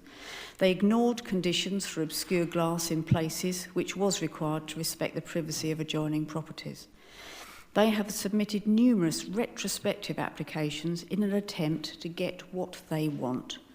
The windows that are the subject of this application were refused previously for numerous very valid reasons, as detailed in your papers. This proposal to introduce louvers over the lower part of the windows is a botched attempt to avoid replacing these huge windows with the original approved ones. The louvers will look odd and introduce another element into the design. They won't be able to get to the glass to clean it, which will be an issue, as I'm sure it will provide an ideal nesting site for birds and pigeons. The applicant has said they want the windows to be that big to let in light, and the angled weatherboarding will do just that. But what lets in light will also let it out. So at night, these windows will still be illuminated to their full height, but rather oddly less at the bottom than at the top. This will not only impact on adjacent neighbours' amenity, but will be visible from properties further away. As the applicants have shown little respect to the original permission granted and the attached conditions regarding obscure glazing, I've failed to see how we can honestly expect them to comply with any new conditions the officer suggests are applied. So we will probably be back here again in a few months with another application to remove the weatherboarding for some reason or another, and that's probably to clean the windows. MBC should uphold its original refusal on the basis of poor design and loss of privacy and amenity for neighbours. We should require the windows to be replaced with those originally approved. By not doing so, we look weak in the face of challenge and send out the message of do what you like, keep submitting retrospective applications, and you'll bully your way to what you want. We have policies to ensure good design and policies to protect the privacy and amenity of neighbours, and we should uphold them and not back down for an easy life to avoid an enforcement case.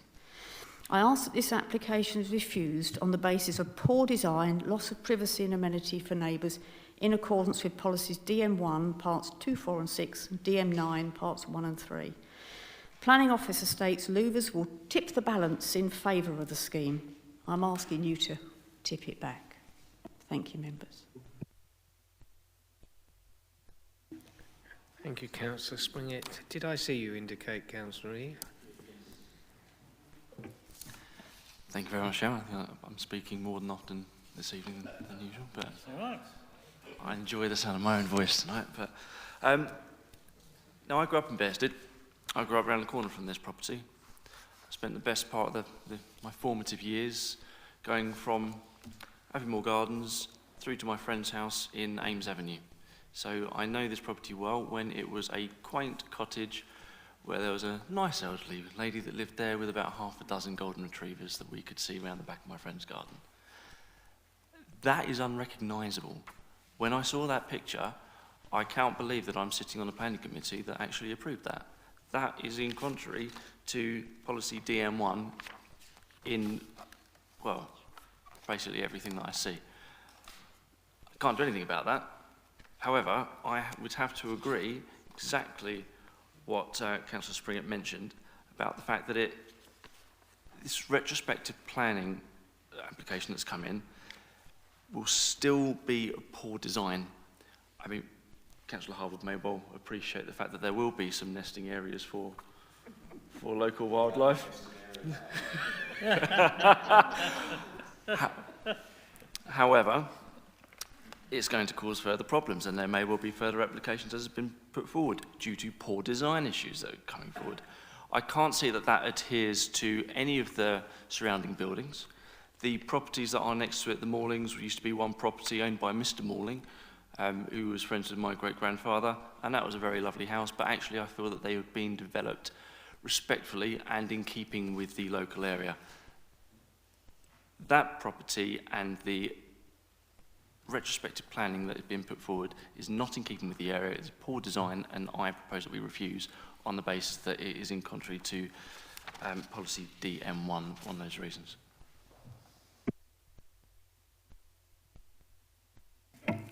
Can you go back to the photo of the property for us, please?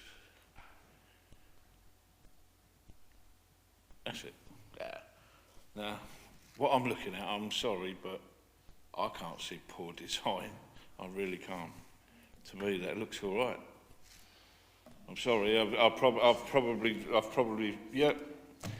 And what Councillor Springett said about the illuminating at night, I'm sorry, but I close my curtains at night and I don't let any light out. So the light issue at night is not going to cause any problems. As with the panels at the bottom, you don't look through the bottom of the window. You look through the bit where you're either standing or sitting, don't you? You don't look through the bottom of the window. So I'm sorry, I'm missing the point, but I just had to mention it. I mean, design is subjective in many ways. Any two people can look at an individual property or a chair or a piece of work of art and come to two different conclusions. I have to say, overall, I don't particularly find the design to be that bad. However, I do think the windows are very strange in and of themselves, and it is the windows. Yes, of course you can when I finish. If you remember, quite a few years ago, I'm sorry, sorry, Councillor Kimmans, you can come back when I've... Oh, sorry. Yes, I won't detain you too long. And it's the windows we are considering specifically, not the overall design of the property. I would say that I think that it is an interesting way to try and arrive at a green roof with all the moss and things that could accumulate behind the slats. So it's an interesting lateral approach to a green wall. But that's probably not going to last because, they're going to rip that out. But that's speculation, what they might or might not do. What is true is the look of the thing now, and I have to say it looks visually incongruous and very strange, although I find the design of the house overall to be reasonable. What I'm not sure about is whether there is a continuing privacy and amenity issue. Personally, I think you could argue the design is just peculiar and therefore should be refused, but I'm not sure that there continues to be an amenity issue. Councillor Mumford.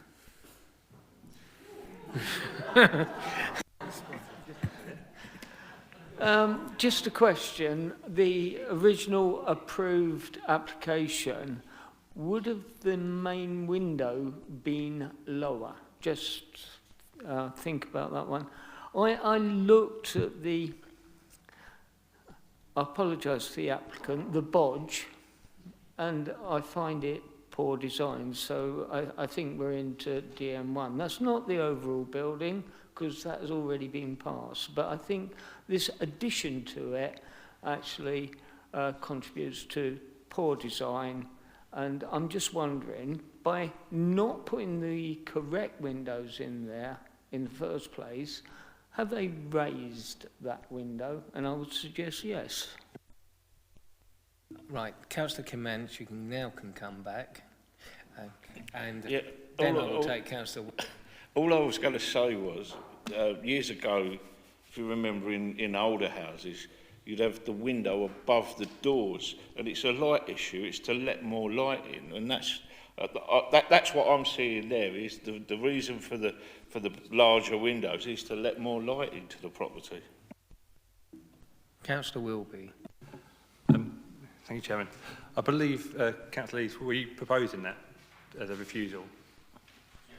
I'd like to second that, and it's not in keeping with the area, it's not in keeping with its own house. There's nowhere on that building is there any wood. That's actually still that's just still fibre concrete cladding on the side of it. They had a clear plan application. They put in the window heights. They don't need that amount of light in there. If they'd submitted that in the first place and it had been refused and shrunk, it would have been something different. So I'd like to second that proposal, and there's no way that you could actually tart that up to make that look nice. I'm going to take Councillor Harwood, then I'm going to ask Mr Bailey to come back, because I think the first ground might be arguable, but I'm not sure it's still an amenity issue. Councillor. I mean, looking at this application and knowing the site, it's no surprise that we don't have any hedgehogs anymore or butterflies or anything. And it's a damning indictment of planning and planners at this local authority that we can have schemes like this. I used to have a property around the corner in Hillbrow and used to walk past here and remember what the site was like. And you've lost every single square millimetre of ground. There's plastic grass at the back, there's hard standing out the front, there is zero landscaping. This extensions have occurred since 2009. In 2009, the SPD required renewable energy on extensions. It required niches for wildlife to be built in. The inspector actually flagged up how good our SPD was, but we do not ever implement our policies when it's seeking good design. It's as simple as that. And I think that, as I say, it's shocking anyway, but the change the windows and so on, it is just poor design, and I absolutely echo everyone has said. And God help us, if every site turns into this, we would live in a totally sterile Legoland. I must protest that Legoland is much better design. Well, more probably lives in Legoland. Yeah. That's very unfair on Lego. Mr Bailey.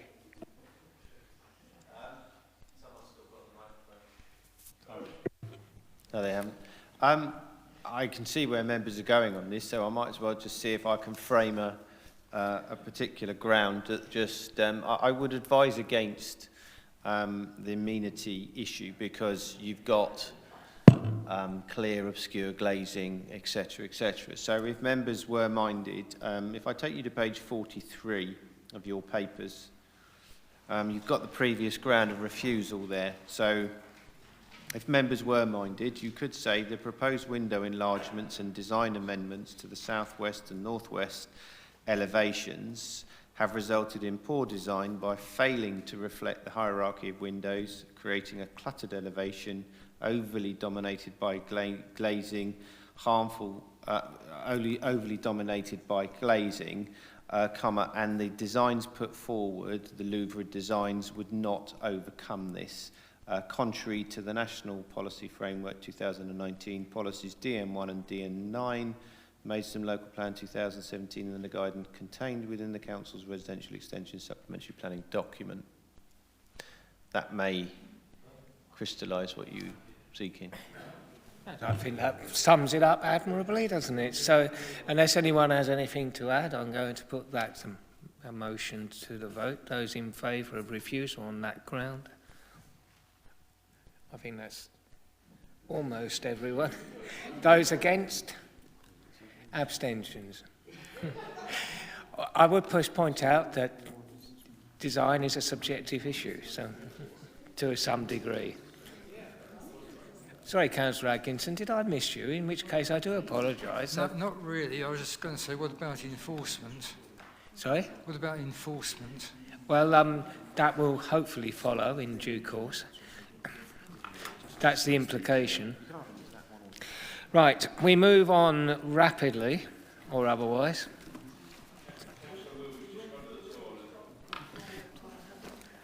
All right, in that case, while he's doing that, in the hope that he will be rapid, I will turn to the appeal decisions and ask if anyone has anything to raise on the appeal decisions.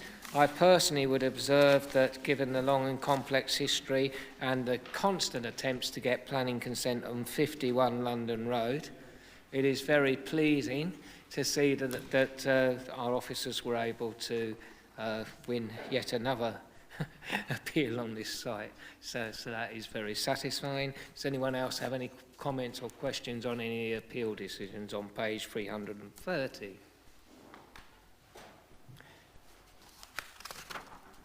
There are a lot of them. I would observe, I think, that in general our appeals percentage has dramatically improved of late, and I think we're running about 67% success rate, which was somewhat healthier than we were at the beginning of the year. Mr. Bailey, did you want to say anything on that? Because I think you should. Yeah, no, Chairman's perfectly right. Yeah, we're running at 67 year to date from 1st of April to Chairman's meeting date, which was on Tuesday. That's when I last looked at it. So yes, we had a very slow start at the first part of quarter one. We lost quite a few Gypsy and Traveller appeals, as members will be aware. Concern was raised regarding our appeal success rate. It dropped significantly, and over the last 2 quarters, coming into the last quarter now, we've sort of brought things back, so we're now back to about 67%, as Chairman said. So, yeah, things are moving forward in the right direction. Thank you very much, and congratulations to all concerned. Well, I did that, the appeals, while you're out. Right, we now move to land at Rosemead Nursery. There are no speakers on this application, so can I ask if members are actually minded to discuss this particularly, or are they au fait with the recommendation? I would point out there is an urgent update on this, which you may or may not have seen, which basically is just pointing out there was an error in the listing. It's 12 units, not 13. So, which is a significant amendment, but not likely to change the recommendation. No, members are not minded to speak on this. In that case, I will just take... excuse me, pardon? I was just about to do that. I was just about... But thank you for the reminder anyway. It never does any harm to remind people. Can I take declarations of lobbying? I've been lobbied by your colleague. And, right. Okay, so the recommendation is as amended. It's 12 units, not 13. All those in favour of the recommendation to approve? Those against? Abstentions? Right, thank you very much. Sorry to drag you out. Right, ladies and gentlemen, that concludes part 1 of this series. Same time, same channel next week, as they used to say at the ABC Cinema.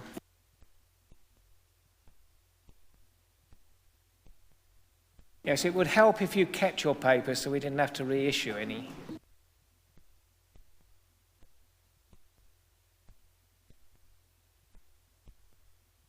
But if...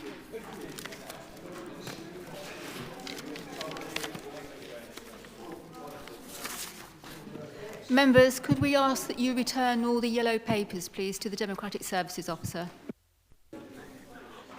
Or at least the ones you no longer need for next week's meeting, anyway.